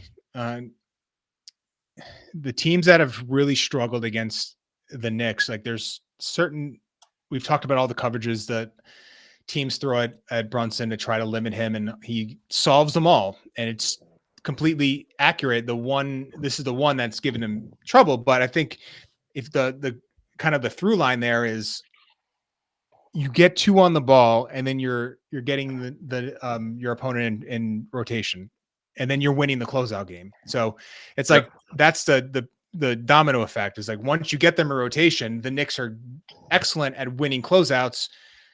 Brunson, whether it's spotting up, catching and shooting, if the ball gets back to him, or if he's driving that closeout, DiVincenzo and Anunoby off the baseline, he can make passes there. So that's where the Knicks are really flowing, and the calculus by Ollie is like, all right, we're just not going to allow them to get into there. So now to counter that, you have to play faster. You have to figure out ways to get some advantages.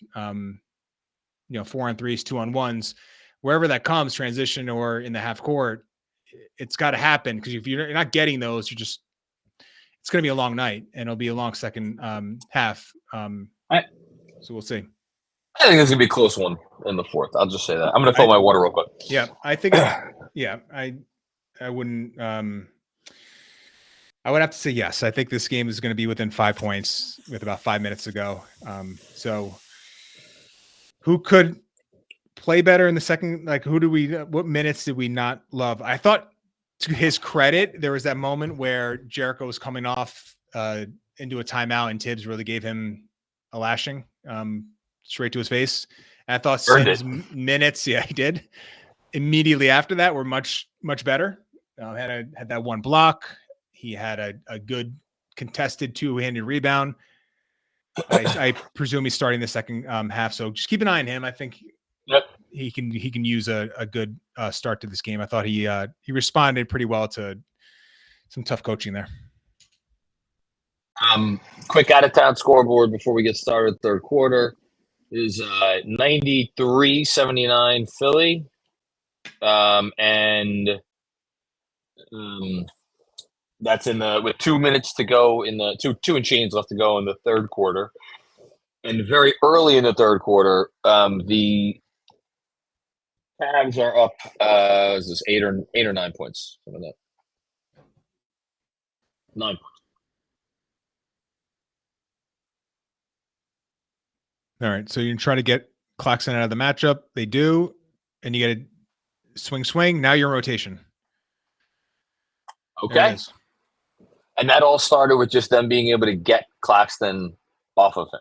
Yes, and then you get now Jalen's credit. He swings it immediately to Hart in the slot. I mean, to DiVincenzo in the slot, who gets it over. Now you get Hart in the corner who can drive the closeout. So there's what I talked about. It's like get 2 on the ball.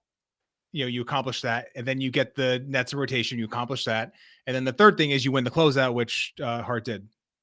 So it's good. He's good at that. He is. Followed by a OG forcing a backcourt. Ooh, that's a characteristic. He's trying to draw a foul, I guess. I think so. Yeah, I'm not accustomed to see him with the circus reverse layups. Yeah.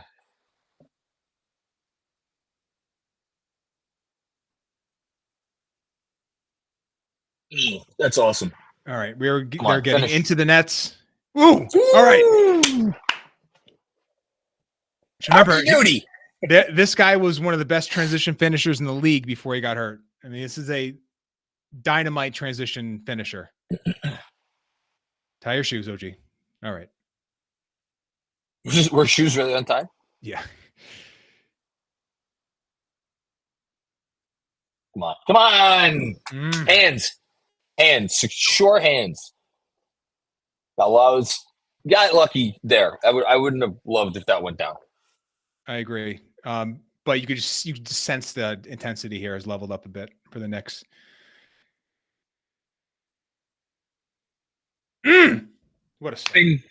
You couldn't have scripted a better start for the Knicks. Nope. And that was, man, that's like reading the top foot and just take it.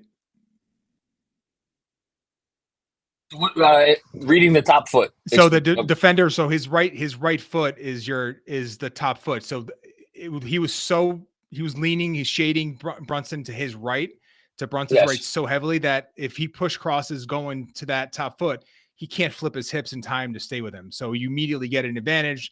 And then you're just getting into the Brunson happy zone where he's like short mid range. That's a 55, 60% look.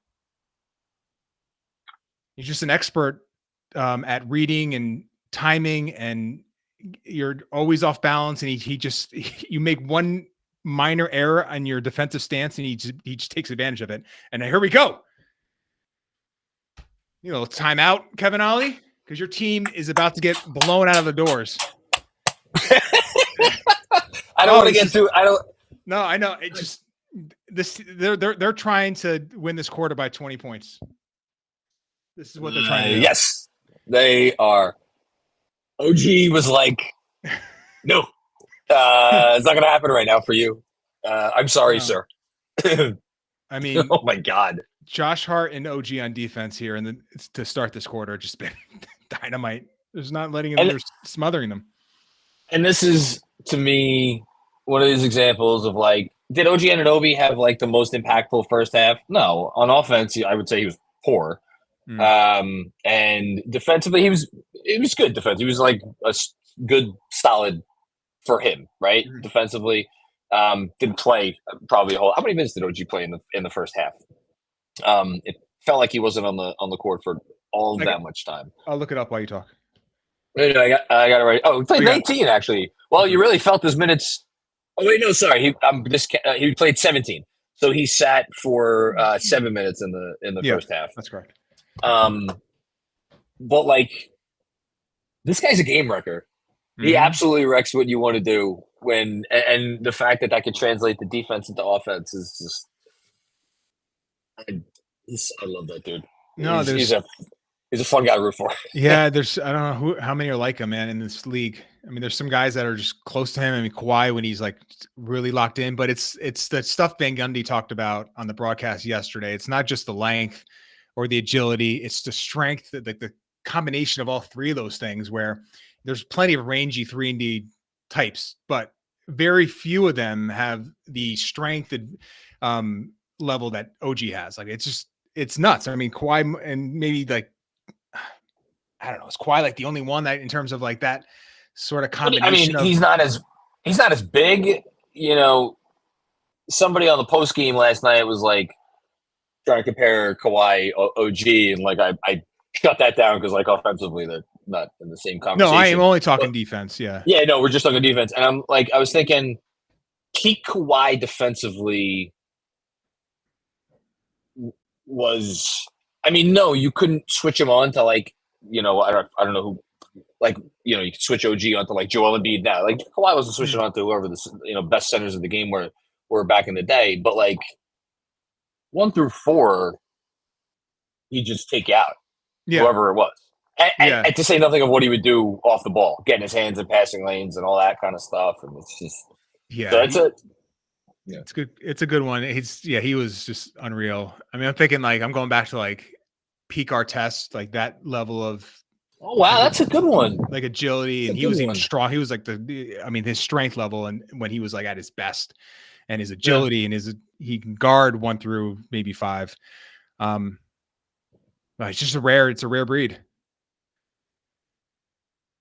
Let's run him off the line, get a contest. Oh, come on, Jared, go. Just let him finish over the top of you. Oh, you don't want to foul. It's okay. Listen, man, they're making everything tough. Yeah, I mean, they came out with a different verve. Yeah.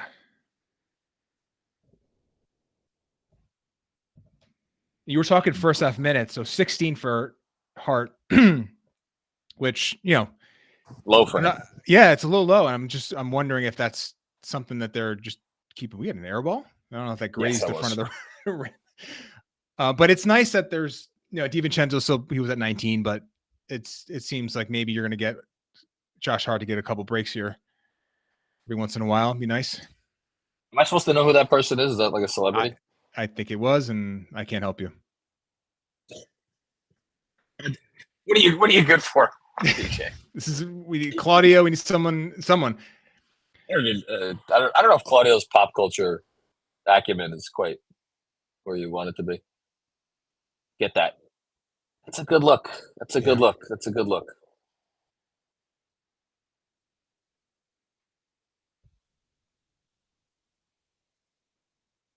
This is fun to watch. That's a great pass from Cam there. Excellent pass. All right, so we got Nets, pushing back a little bit here. Quick 3-0 spurt. No, it was Angel Reese. No, we should have known that. That's a bad job by us.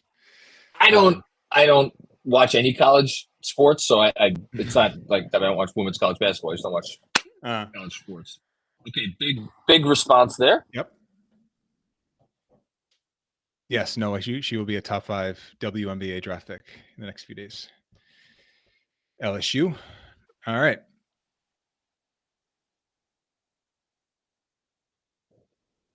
A shot. The Clowney? But that's fine. You'll concede that.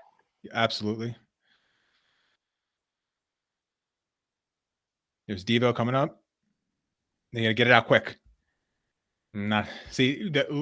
It wasn't quick enough, and you could see how the Nets can sort of get back in their base. Ooh, I don't like that. Don't mind that. I didn't either. It's a shot from like 2003. Yeah. Step back 22-footer. Yeah. The OG game. All right.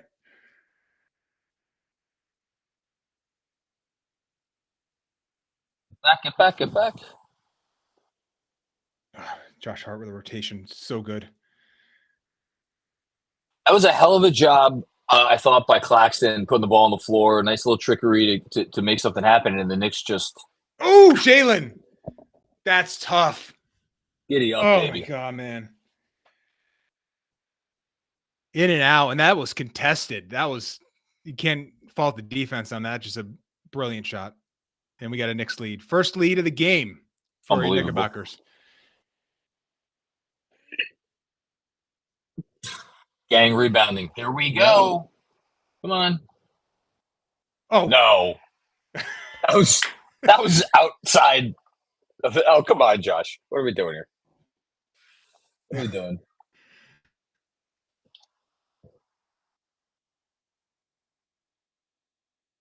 In and out with the right hand. Right into a pull up.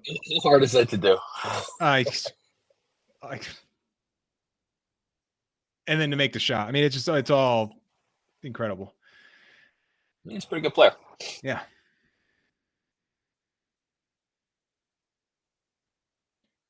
Man, Magic's still hanging around.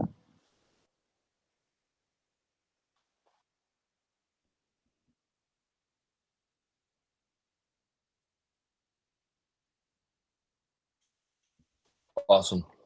Their defense is just another level right now. Taking away the airspace. Come on. Giddy up. I gotta close my office door because I'm not gonna get yelled at tonight.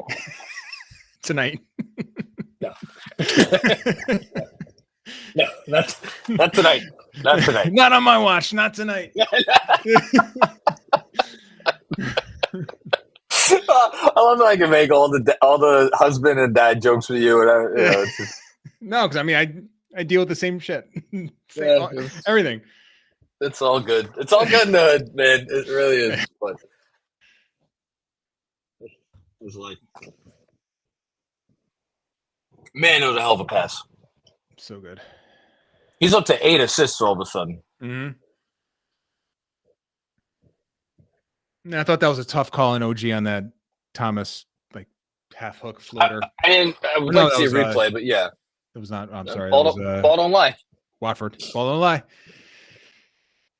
JDM 3333. I think I got all the threes. Saying as much in the chat Yep. here. One of the great moments from that. That was the 12-13 season. Ball don't lie. The Rasheed Wallace ball don't lie. Yeah. Once a Nick, always a Nick. Rasheed Wallace. Not a Tips fan. Oh, why? Really? Okay. I guess are we doing this now? That they just didn't guard him. And Cam Thomas, this is the Cam Thomas problem. You're like, all right, can he be your lead offensive creator? But that means he's on the floor playing defense a lot, which is not good for you.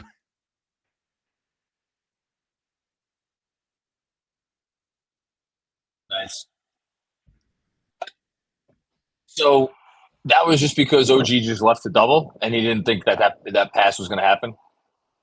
Yeah, they probably wanted to veer switch it, which like get OG onto the roll.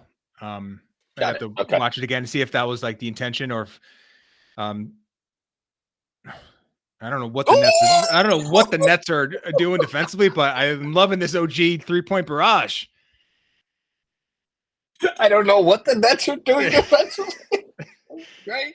They have left Brunson and OG just wide open for zero reason, and just making them pay. That's a deep three for a guy that shouldn't be shooting out there. I say agree with Phil. DJ, please. No lies detected. None. That gentleman should not be shooting from out there. Should not.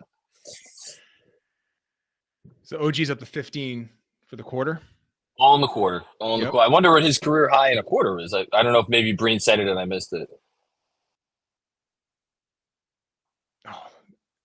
Oof. Didn't have it going to his left.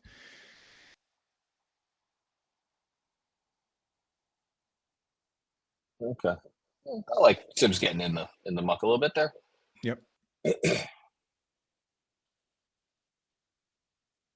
This has been a Josh Hart, like not a box score game, but his imprint is on every play this quarter. Everywhere. Spin. Oh, Josh. He thought he got hit. Okay. I didn't see it. I didn't either. That's a good pass. Nice pass. Very nice pass. I just realized I've been confused. I've been confusing Wofford. Not been confusing, but I probably have confused Wofford for Cam Thomas a few times in this game. The hair. Yeah. Yes. Mm-hmm. That's my bad. I think I've done the same thing. I don't feel so bad.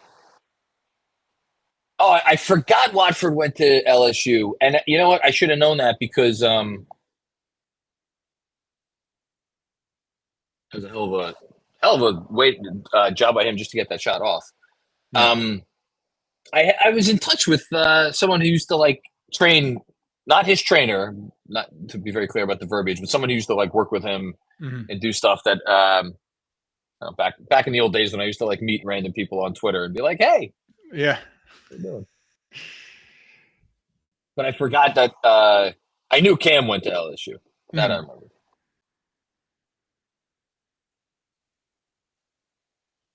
All right, so we got our Mitch in.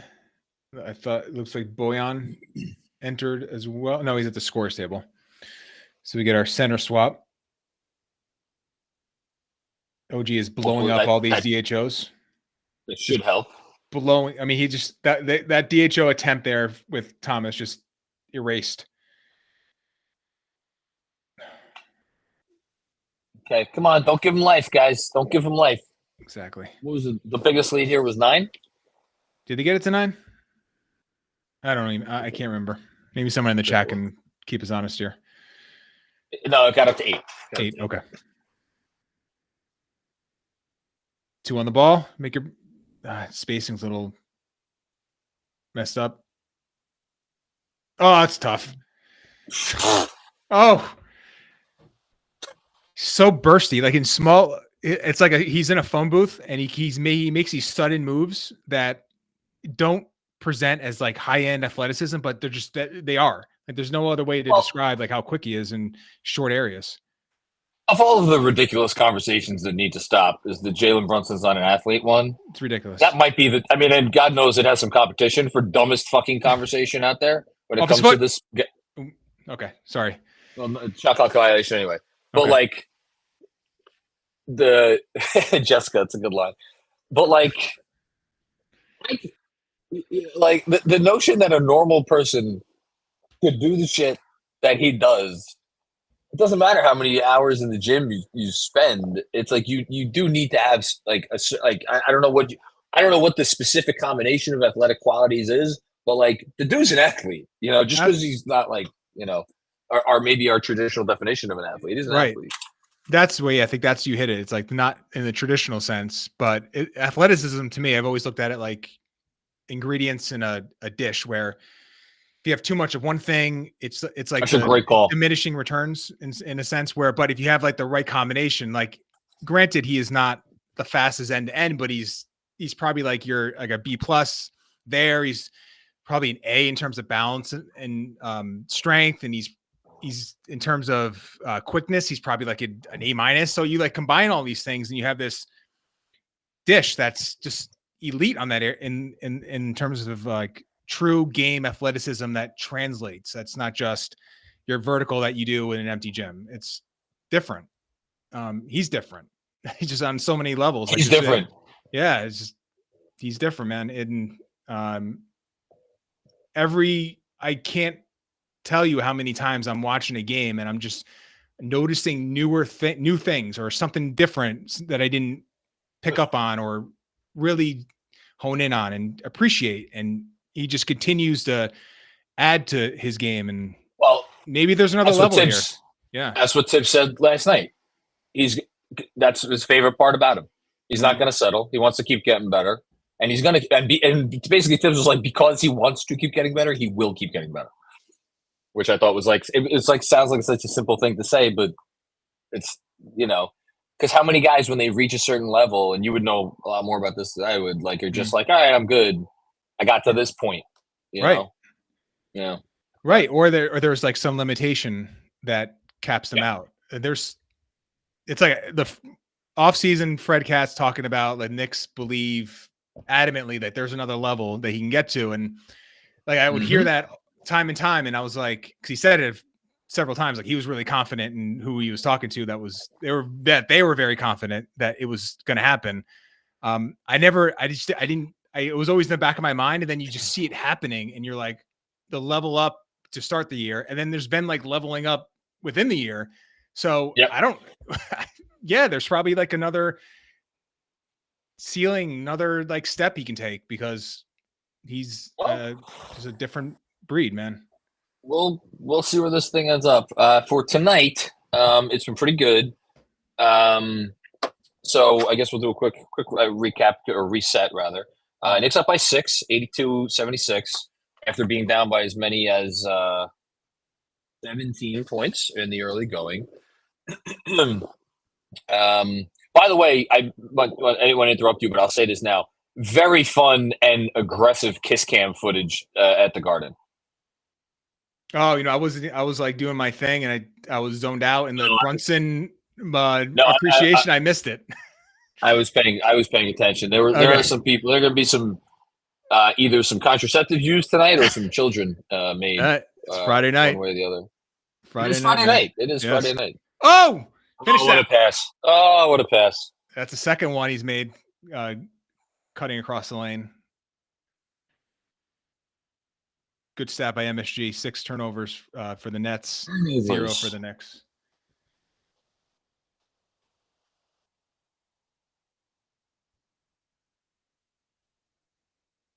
Wow, six turnovers in the quarter. So Brunson was 0 for 4 in the first quarter. Yeah. What's he since? Do you have the totals here for the game? Let's see. 6 of 17. So 6 of his last. What's that? He's hot. Yeah. I lost. Someone's noting in the chat that the Pacers are coming back. I have it on right now. It's a 7-point Cleveland lead. Cleveland's never run away with this game. I mean, they were maybe closer to 15 a couple of times, but I think Cavs are in an okay spot. I'm not paying close attention to the game, but like the Cavs have seemed to have been mostly in control all night. We're late in the third in that one, right? Yes, we are late in the third, and we are also early to midway through the fourth in Philly, with Philly against Orlando. It's a 10-point game. 6 minutes left in that game. 10-point game. Okay.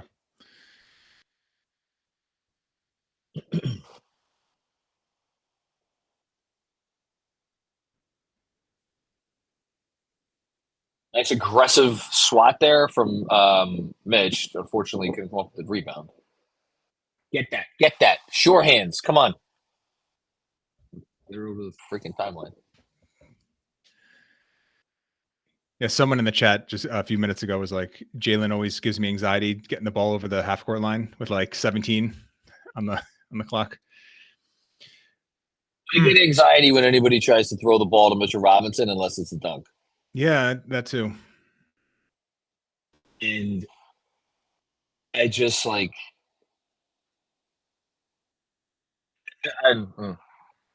do you feel like his hands have gotten worse in a way, like in terms of like catching the finish? Better.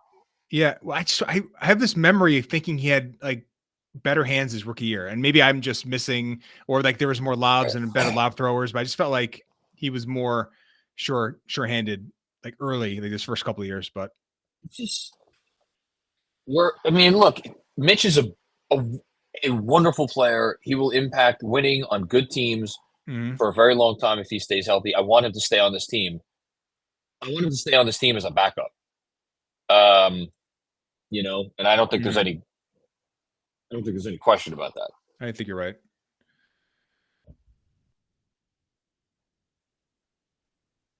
Like, he could still be a helpful player on offense. It's just has to kind of do it in his way. What do we got here? Okay, good job getting up there. Good job. Great. This is solid, man. They can get a shot off here. How many points did the Nets score in that quarter? 12? Let's see. 13. So the Nets scored fewer points in that quarter than the Knicks scored in the first quarter.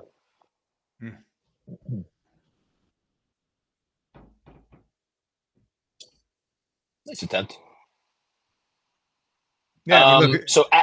Go ahead. Sorry, what were you going to say? No, reset. No, I was just going to – I wasn't going to do that, but I'll reset now. 84-76 after the third quarter. That is a 8 plus 9 is 17. 17-point turnaround that was spurred on, frankly, by – I don't know. Was it better offense or defense in that quarter, DJ? Or I thought the defense. Maybe it felt like the defense set the tone to me. Because they turned the defense into offense. That's absolutely right. Turned them over, got some easy baskets. Yep, 100%. It was the defense, but the offense, for what it was worth, was also good. It helps when you make open 3-pointers, and it helps when the team that you are playing, for reasons that we don't need to answer because this is not a Nets live stream, don't want to guard you. What I was going to say is, Abby D in the chat is saying Mitch is great, but maybe the team has moved past him. Here's what I will say to that. I think Mitchell Robinson is elite at enough things where, presuming he could get back to his normal level on defense, and I'm talking about all facets of defense, not only rim protection, but being able to guard the pick and roll, which he was doing as well as any center in the league at the start of the season. And then on the other end of the court, like he was on pace to have the greatest offensive rebounding season in the history of the league. I think those two things in particular are just too valuable to say that we have evolved past this player. Now, if there was again, no player in the NBA is untradeable. Almost no player in the NBA is untradeable. But like, if an opportunity comes along to get a certain guy, I'm not even talking about a star center, but like, a guy who could be a hybrid 4-5 and allows you to really switch up more of what you do. Like, that's not really in this team's future, I don't think. But like, yeah, you make adjustments as you go along. But like, in a vacuum, I think Mitch could still be a big part of this team moving forward. Yeah, I mean, I agree with you. I've probably been higher on him the most in terms of what he provides. The defense, I don't see any reason why he can get back to where he was in the early part of the year. Might not happen this year because of the injury and the conditioning, but I don't see any reason why next year he's not that guy. And I don't see any reason why the offensive rebounding is any less than what it's been. I think he's got probably 2 or 3 years left in terms of like this peak form of athleticism, strength. I feel like he's in a good place, or will get to a good place once he gets back his conditioning level. So absolutely, in terms of like 15 to 20 minutes a night, I mean, he can help you. But he's just not there yet. And you can see it on that contest. Like he wasn't able to get off the ground there to contest that shot. All right. Can the Knicks survive some Alec Burks minutes? There we go. Here we go, friends. Here we go. We're in this together. Don't forget that. Yeah. Oof, dangerous. Just don't even. It's one of those like he's the only player in the Knicks right now that's not okay. Pulling his weight In terms of like where they are offensively, in terms of the movement and the flow and all that. Like he just he sticks out more now, even compared to when he first got here on the trade. Like it's just a different offense has evolved beyond him. Speaking of which, hey Mitch, it was an important offensive rebound. Yeah. To make sure you get some points after a 5-0 run. Absolutely, and he didn't bring the ball down, so good job by him.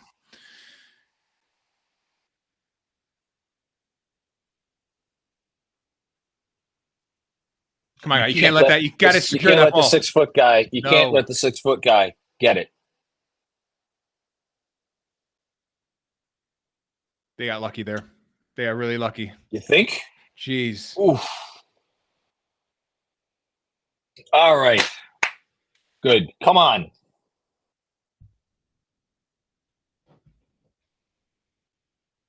That was important.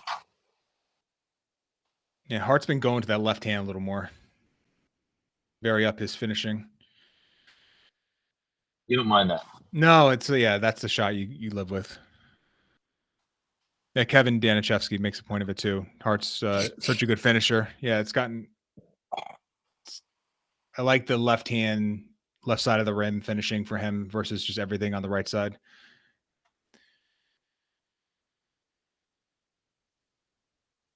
Okay, Devo. I fouled? Yeah. Hope.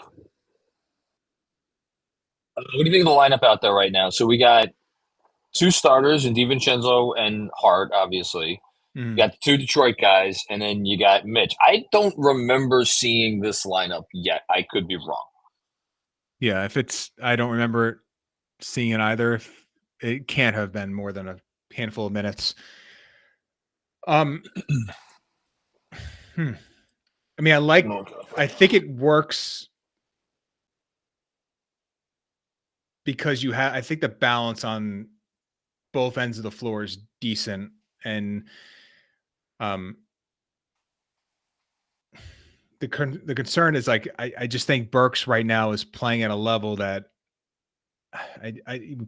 we talked about pulling his weight. Like, I just don't know if he would make this lineup work. Like, this is a deuce moment. He would be in the game, which just would make more sense. So you're really balanced on both ends. Let's see. That's a good pass.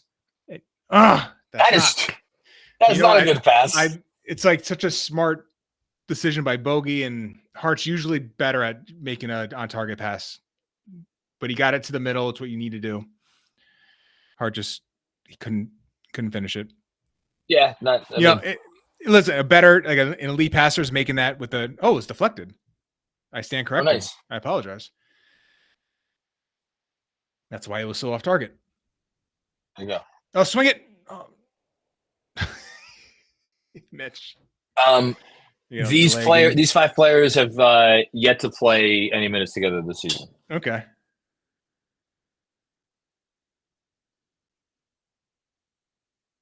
That's Mitch. That's Mitch. That's Mitch. He had Devo in the far corner wide open, but can't hurt. And Josh Hart's been in every person's dribble. Just Mitch, holding his foot. What? He's running. All right. Is he okay? I don't know. He came down weird on his left foot, which has happened a few times since he got back. Him limping? Yeah, he's got a little limp, but he just said, I'm all right. Yeah, but there's been a couple times since he's come back from the foot that he's come up like not hobbling, but just like his gait's been off. But he hasn't come out of the game or affected him beyond just grimacing on the court. So he's just one of those guys where every time it's like Porzingis when he falls for a Celtics fan. Every time he does, you're just assuming the worst, or Embiid. Yeah, who's the most hold your breath player in the league right now? It's got to be Embiid. Embiid, yeah, he's one. Like, who's two? Is it like Anthony Edwards when he's like at the top of the backboard? That guy's like brick shit house. Yeah, no. I think he's one of these guys that you're going to see. Like he's going to be like LeBron. Like he's going to play until his late 30s and never get hurt. Yeah, I know. There's right. Anthony Davis. Oh yeah, that's a good one. 100%. You said wait, hold on. Did you say Anthony Edwards or Anthony Davis? I said Edwards just because he puts his body into the that's craziest what I thought. Okay, positions. I thought I misheard you. No, you're right. But Anthony Davis is the one. He's number two. And then KP is up there. It's all big guys, right? It's all big guys. Okay, so here's a good. Like, is there a small guy that or like a non-big? Ja fits the traditional mold, but like, I don't know, man. The dude's it's like controlled power. I don't. Well, listen. We'll see what happens. Quick. I don't need. If I never heard the song yet, as long as I live, that'd be fine. So it's 118-109, Philly over Orlando, and it is 103-98, Cleveland over Indiana. Okay. It's 9 minutes to go. Orlando hasn't quite run out of time yet, but they would need to basically hold Philly scoreless for the rest of the game and score every time, which we'll see if they could do. Franz Wagner misses a three. Joel Embiid gets the rebound. I think I have a feeling Orlando's going to be coming up short. Yeah, down 2 minutes ago, down 10. Philly with the ball. Yeah. So, yeah, you go. Embiid, so he's got 9 free throw attempts, 8 of 9. Hasn't shot great, 9 of 21, but he is a plus 18. Tobias Harris a plus 20. Okay. I'm checking in. So Milwaukee, to their credit, man, is that game still close? It's 74-63 Oklahoma City early in the third. Middleton, Lopez, and Malik Beasley, who's back in the starting lineup for a night at least for Dame, they're all having good nights. Shooting well. OKC can't hit anything from deep. They're 6 for 21 from long range. Yeah, Orlando just turned it over, so Philly's got the ball back with a minute and a half. So yeah, I think that's about it. So Claxton is a unrestricted free agent or unrestricted completely. So how do you view him in terms of? I just feel like he's a tough guy to sort of peg, and like in terms of where he is in the league as a center. Like, what do you pay him? What do you think? I think it's a fascinating question because, like, he's clearly he's a starting center in the league, right? Okay, is he a starting center on a team that wants to win that has designs on winning a championship? I mean, what? Like, because he has weak spots. You know, I don't. I mean, I like for his ability to switch. Like, he is not an elite defensive presence at the rim, right? Yep. Okay. Well, if you're in that mold of a center and you are not an elite or very, very near elite defensive presence at the rim, and you're not like bam elsewhere on the floor on defense, and then it turns to like, all right, what do you bring in the team on offense? And he's like a good dive guy, right? So, was that Alec Burks? Of course, it was Alec Burks. So like that's a guy who's like probably like so. If I'm a team that's like, I think Nick Claxton can be part of my core on a team that is trying to win a championship, I probably have a pivot somewhere on my roster where I could go small at the 5, right? And where I'm only playing Claxton 20, 25 minutes in like a high level playoff series. Now, obviously, I'm like getting way ahead of ourselves, and that suck. But like, if he's going to go to the table and he's going to be like, all right, I want 4 for 80. I want the Pirtle contract. It's like, well, shit. What do you do? But then he's got to find someone else to give him that money. Yeah. And even the Pirtle contract, like, did Toronto regret that deal? Probably. I think they should regret everything about that godforsaken trade. Yeah. The trade and then compounding it with the contract. Yeah. No, that was not great. By the way, Brunson getting a lot of time here on the bench. Yep. Pass the ball.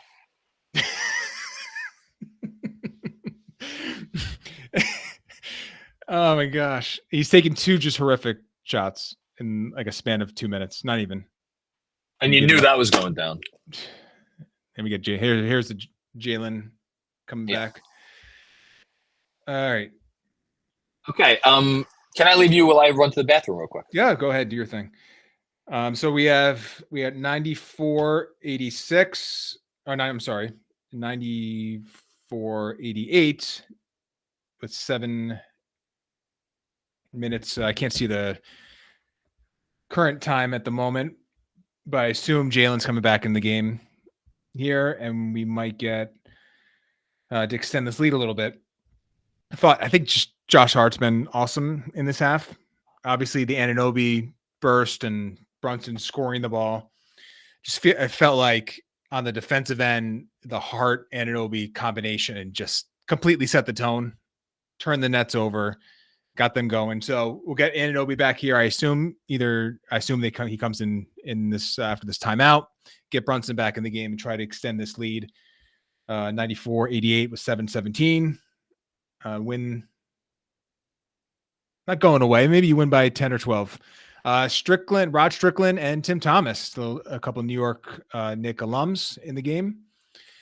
Very nice. Tim Thomas he didn't have a great career, but even with the Knicks would have a couple finishes a year, like just dunks on dudes' heads that were just like leave you with your jaw dropped. He was like, he had moments. 6'9" like moment. He's like one of those guys that just like had everything.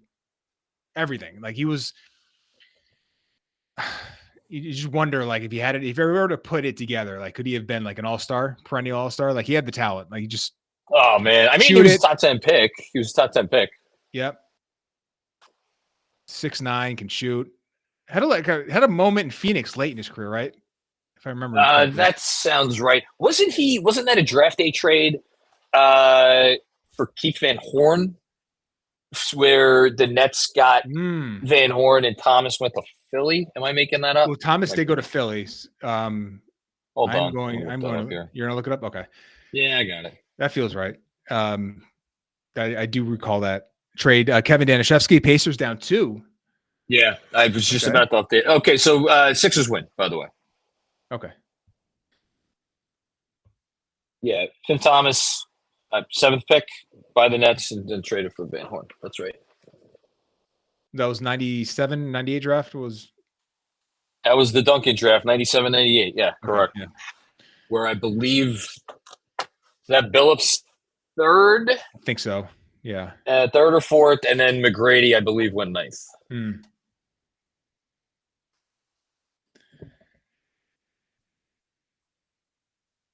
All right, so we get Brunson and OG back in the game. So you get your starters with Mitch.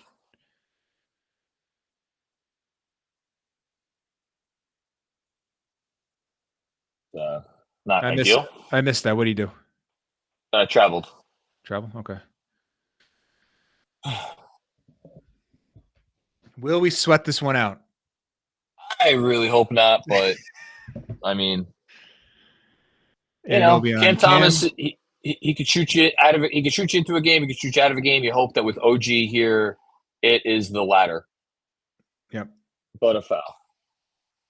And to his credit, he's better off the ball. Like that was a lot of movement that Anunoby had to navigate there, and he got himself 2 feet in the paint, collapsed the D. He had 3 guys around him.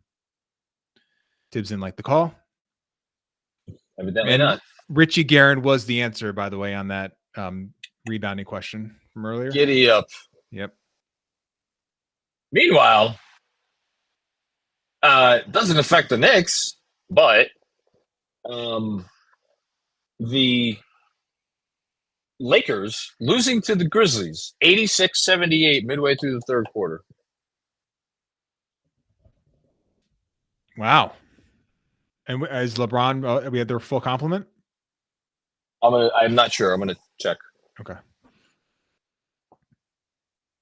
2 on the ball. Nice. Beautiful. Beautiful. Yep. Reminds me of the Kings selling out and Hart dominating from that area. Nice game from Hart, both ends. Really nice.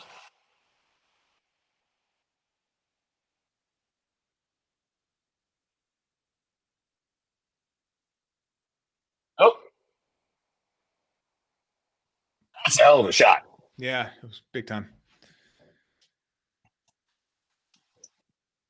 I mean, if the Nets can make this a game, keep this a game until 3 minutes left, give them credit.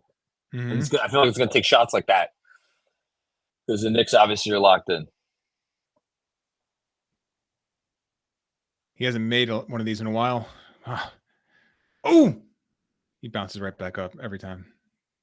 The dude Speaking is of just brick house. So how many more minutes do you think Mitch is getting? I can't see him finishing the game, right? How many is that right now? Well, I'm just thinking like consecutive, which I don't have in front of me, but he's at 19 for the game. But I'm wondering if there's as you mentioned earlier, like a consecutive minutes. I don't think he's coming out if they need him to, or if they need him to.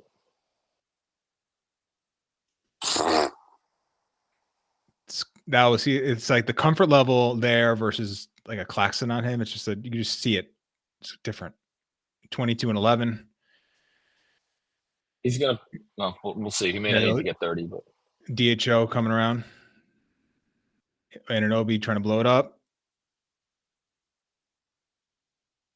Look at the help they're sending his way. Oof. Man, that's a hell of a nice little pass there from Cam Thomas. Good job. Yeah. I mean, his credit, he is really putting the Knicks in rotation. Yeah. Come on. Oh, okay. All right. It's a big possession here. All right. I mean, you called it within 5 in the final 5 minutes. Mm-hmm. Yeah, this is a very big possession. Let's see this get down to a 1-point game or 2-point game.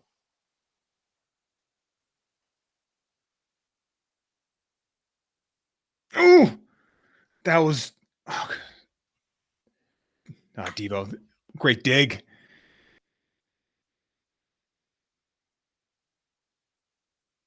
No call. Yeah, I don't think he should have gotten a call on that one. Damn it. Okay. Okay, here we go. We got a game. Of course we got a game between these 2 freaking teams. All right, trying to run spread with Brunson setting the screen here and getting the switch. Okay. Do you win the closeout? Tough look. Ooh. We'll like to see that go down. Yeah. Okay. Rich McLeod asks, did they let up after going up 11, or is this just shot making by the Nets? I think it was the bench minutes with Burks did not go great. Mm-hmm.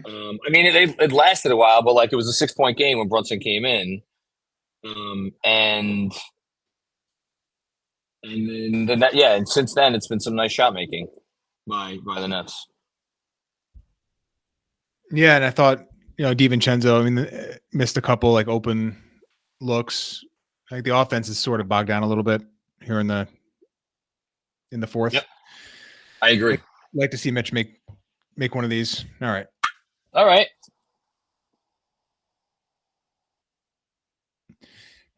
Winning time. Yeah, I know. This is winning time. Man. All right. So 99-96, timeout Nets. Man, were they actually up by 11? They were up by 11. Man. Yeah, no, it's like you can't. This would be a tough loss at this point. Like I don't even know. Does the game matter? Does the game not matter? Nobody knows. I can't even figure it out. I was just thinking that. Yeah. Like, I don't know what to think, but you don't want to just. No, you don't want to lose it. You made the great comeback. It was a 28-point turnaround. I know you're on the second night of a back-to-back, but look, at the same time, give the Nets credit. They never went away. They never let go of the rope completely. They got hit in the mouth. They came back. So yeah. All right. Oof. So, 120-116, Evan Mobley just airballed a corner three, leading to a Tyrese Halliburton three-point attempt that missed. That would have brought it Pacers to within one with 2:30 left. And Donovan Mitchell now bringing up the ball. Again, Cavs with a 4-point lead. Okay. Yeah, the Mitchell injury factor, like how is he going to be in the playoffs in terms of health? Well, again, just a Cavs offensive possession, which nobody else besides Donovan Mitchell touches the ball. Mm-hmm. And Mitchell ends up taking a contested, very difficult mid-range shot. Wasn't close. Leads to a nice semi-transition bucket by Pascal Siakam on the other end. 2-point game. There you go. All right, here we go. Big defensive possession.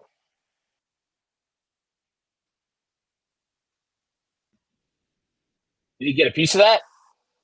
Might have. I think he might have got a piece of that. I love that defensive possession, though. He just overloaded on the Cam side. Diva was they flood that area. Not letting him beat him. Again. Oh! It was halfway down. Halfway down. 3/4 of the way down. The switch pocket was right there. Devo's got a couple nice digs there. Great pass. Okay, 1-point game, boys.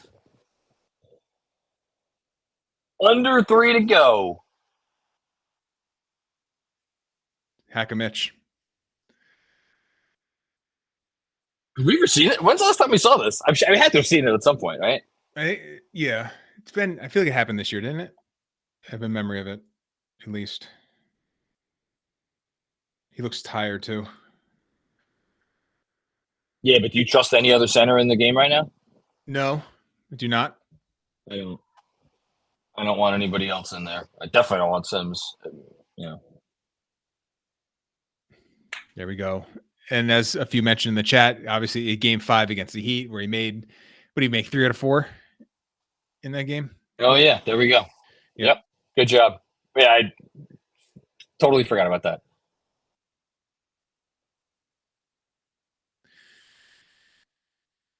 All right. Both teams are probably okay with the one, actually. Yeah. Josh Hart. Hart, great baby. dig. Oh, so good defensively tonight.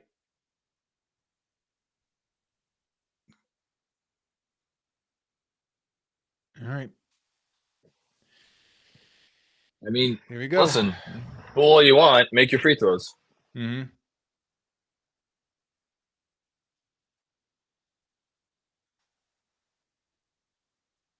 Someone's asking Nemo after the 2-minute mark, it goes down and it is an intentional foul, and I believe you get the team gets the ball back after the free throws. Correct. Yeah.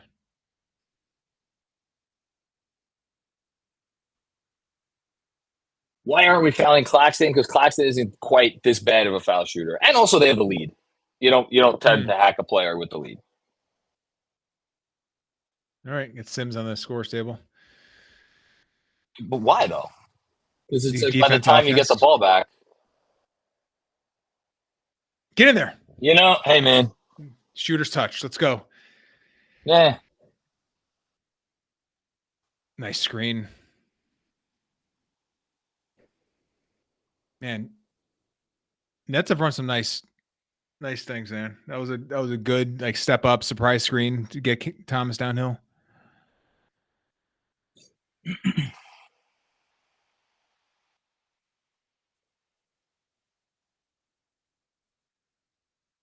Ah, 203 too. You know what? That's so smart. They went fast to get one more shot at this.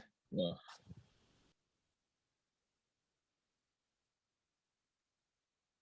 By the way, Cleveland up 5 now with 50 seconds remaining after a big shot. Big step back 3 from Darius Garland.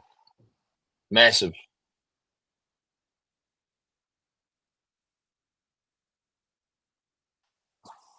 Come on. 3 of 5. No, this is a big one. Don't forget, it's actually now 4 of 7 because he made 1 of 2 earlier, even though I don't think that was a hack strategy. Okay. Yes. Fuck you, Kevin Ollie. Fucking eat an ass. Oh, I love that. Good for you, Mitch.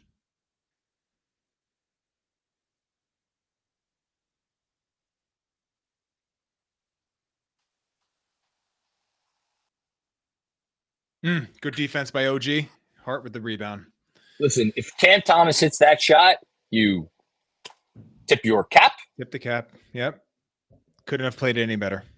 No, there's no better defense than that. What was done there.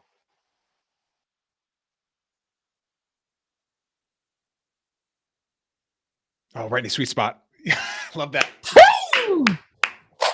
Oh, you just know what's happening. He has like he hones in on an area. You can see it materialize as the defender is giving him that angle. Come on. Beat this fucking team. Sorry. DJ, you're so good. You've never had bad language at all. Here I am, just like layers of degeneracy upon just toxic waste. Listen, I have I don't know. If you would ask my wife and kids, they would disagree with that sort of what is it? Anyway, they would think that they would not agree with you, but I think there's a level of maybe balancing you with this, whatever I'm doing. Fair. Okay. Quick reset here. 105, 100, 122 remaining. Next up, obviously, by 5. Cam Thomas, amazing game. 34 points on 24 shots, so it's not like but 6 assists, which is like 12 assists for another player. Brunson, man, 23 points to get the 24 shots, but 11 assists and no turnovers for Jalen Brunson in this game. 11 assists, no turnovers, and you top 20 points. You've done enough. And then, like you said, great Josh Hart game, 16 points on 6 of 9 shooting. Haven't gotten much from DiVincenzo, but he did more than enough the last time we played the Nets, so he's allowed. And OG had the big third quarter. And Mitch, how about 15 points for the night? Yes. Some of the offensive rebounding has been key. And then Mitch just make the free throws, man. I feel like this has been a big moment for him in a season where he's just trying to get his wind, his conditioning, and his health back. Yep. Now you need to stop here. No threes at the very least. Exactly.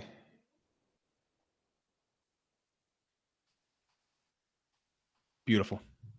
Oh, wow. I mean, but again, you have to tip your cap. They're calling that a 2? I guess so. Okay. So maybe they'll review that, but 2 on the floor, at least at this point. Mitch flying out on him and OG getting a late contest. Just credit the man for making that shot. They're keeping Claxton out of the Brunson action here. He's just walking him down. Mitch! Great rebound.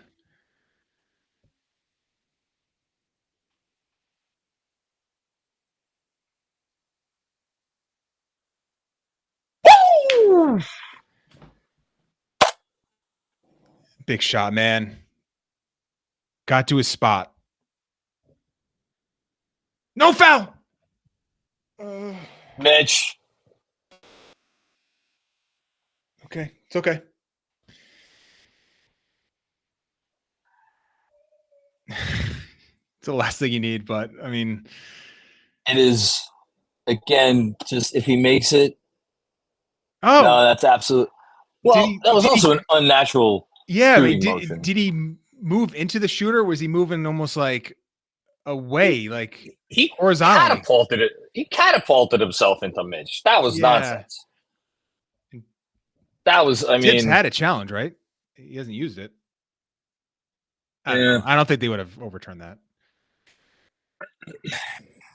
Okay, so now I think he's going to make the next two. You got to get the ball into Brunson's hands. You get Mitch out of the game, hopefully. You're going to call timeout, I guess. Well,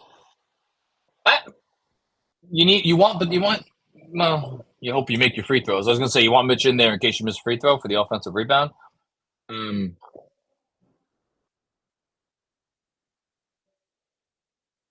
many timeouts? You got one timeout here? Okay, one timeout. Oh, foul. I would foul Josh Hart immediately. Oh, yeah, it was Great smart job. move. Great Smart move, OG. Yep. Because that's how shit goes bad when you try to pass it to, and it was a 2-on-1 briefly, but like whoever that was like right there, and I think that was smart. I mean, need to. Yeah, no, you're 100% right. Like Jalen, he gets the ball initially, and then you get every other Nick but Robinson touches the ball, and they get it back to Jalen, who you want to shoot these free throws.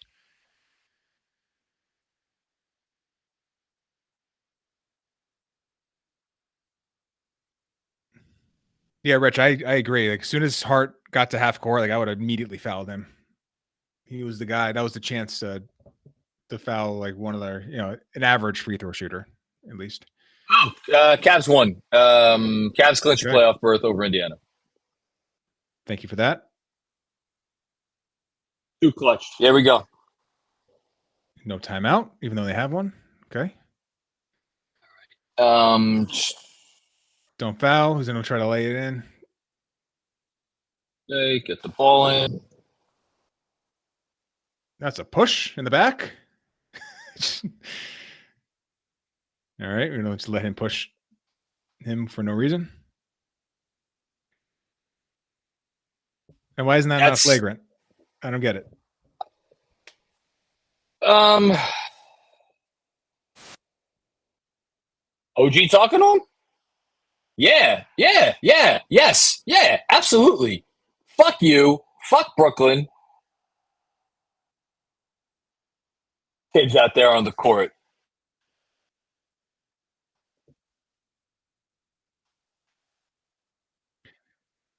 Listen, good. You should look at it. Yes, absolutely. And I don't know if there's one player in the league right now, other than Jalen Brunson, where a team would just absolutely like lose their minds if he gets like that was like bad, but it could have been worse. Like you can't. The Knicks are not going to allow Jalen Brunson to be picked on in that way. Like they're going to, and he kind of sold it a little bit, but it's still a push in the back, and the Knicks are just not going to let him be treated that way. And good for OG to tell Cam that. Yeah, and like I love that from OG.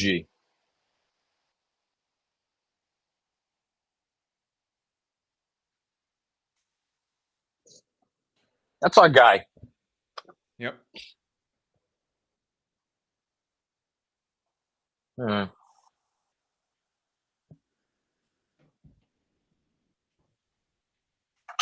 Yeah, I like that. Yeah, look, it's. I know it's. I'm not saying it should have been flagrant, but like, it's just it's a punk.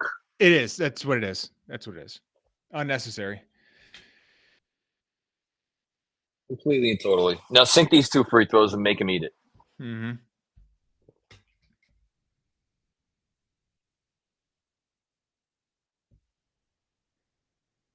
What did you talk about? If they go 1 for 2 from the line? Yes.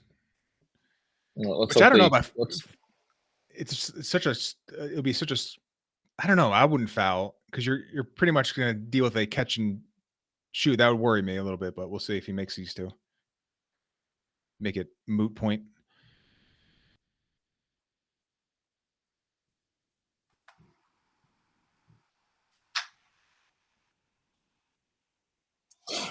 Clean looks. Clean.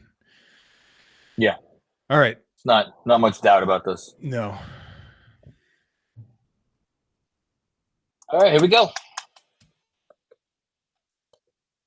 For 49 wins.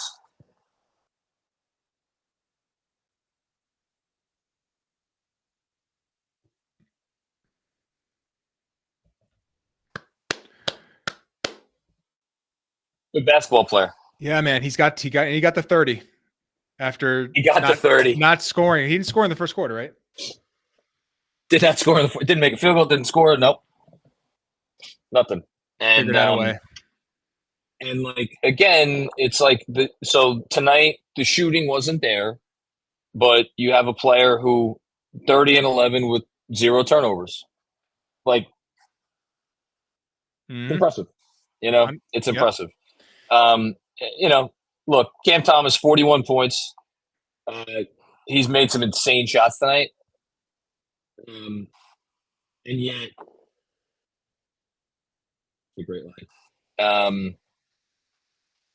And yet, like during that third quarter stretch, you wonder maybe a couple more passes might have been the difference between the Nets falling completely apart, like they did, and you know, and not. But he made some nice passes tonight too. I'll give him credit. Cam Thomas had an awesome game. He played really well. Yeah, I agree. Knicks were really cognizant of his impact and overloading on his side and trying to make it tough for him. But yeah, he's better off the ball. I will see this play materialize. Just don't foul. Go home with a win. I'm confused as to why Mitchell Robinson jumped. Like, right? You get a fingernail on that and make him blow the whistle, and it goes in. Jesus Christ! All right. Listen, they wanted it pretty. They're not all pretty. No, listen.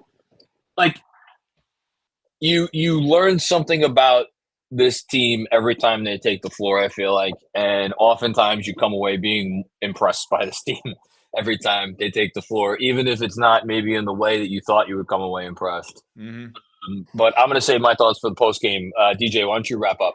Yeah, so I thought Mitch. I just feel like going back to him to just kind of start my post game thoughts here as we wrap up this watch party. I thought his performance in the second half, especially, just really promising on the offensive glass, making the free throws. Really important to me. I felt like he had a really nice game. I thought he did well to chase Cam Thomas on some of these screens and move his feet really well on some of those, despite the fact that Cam Thomas made some really tough shots. And then I thought the Knicks did a good job of keeping Claxton away from the Jalen Brunson actions in the second half. You really didn't see Claxton switching on him because the Knicks kept him out of the play, and Brunson was able to do enough offensively to carry the team home on that end. Good win. You know, they're not, as I said, they're not all pretty, but down 26-9 at one point, you win by 4, you'll take it. Well said. They did what they needed to do, as they so often do.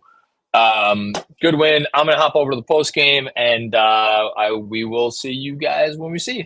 All right, brother. I'll see you. Peace.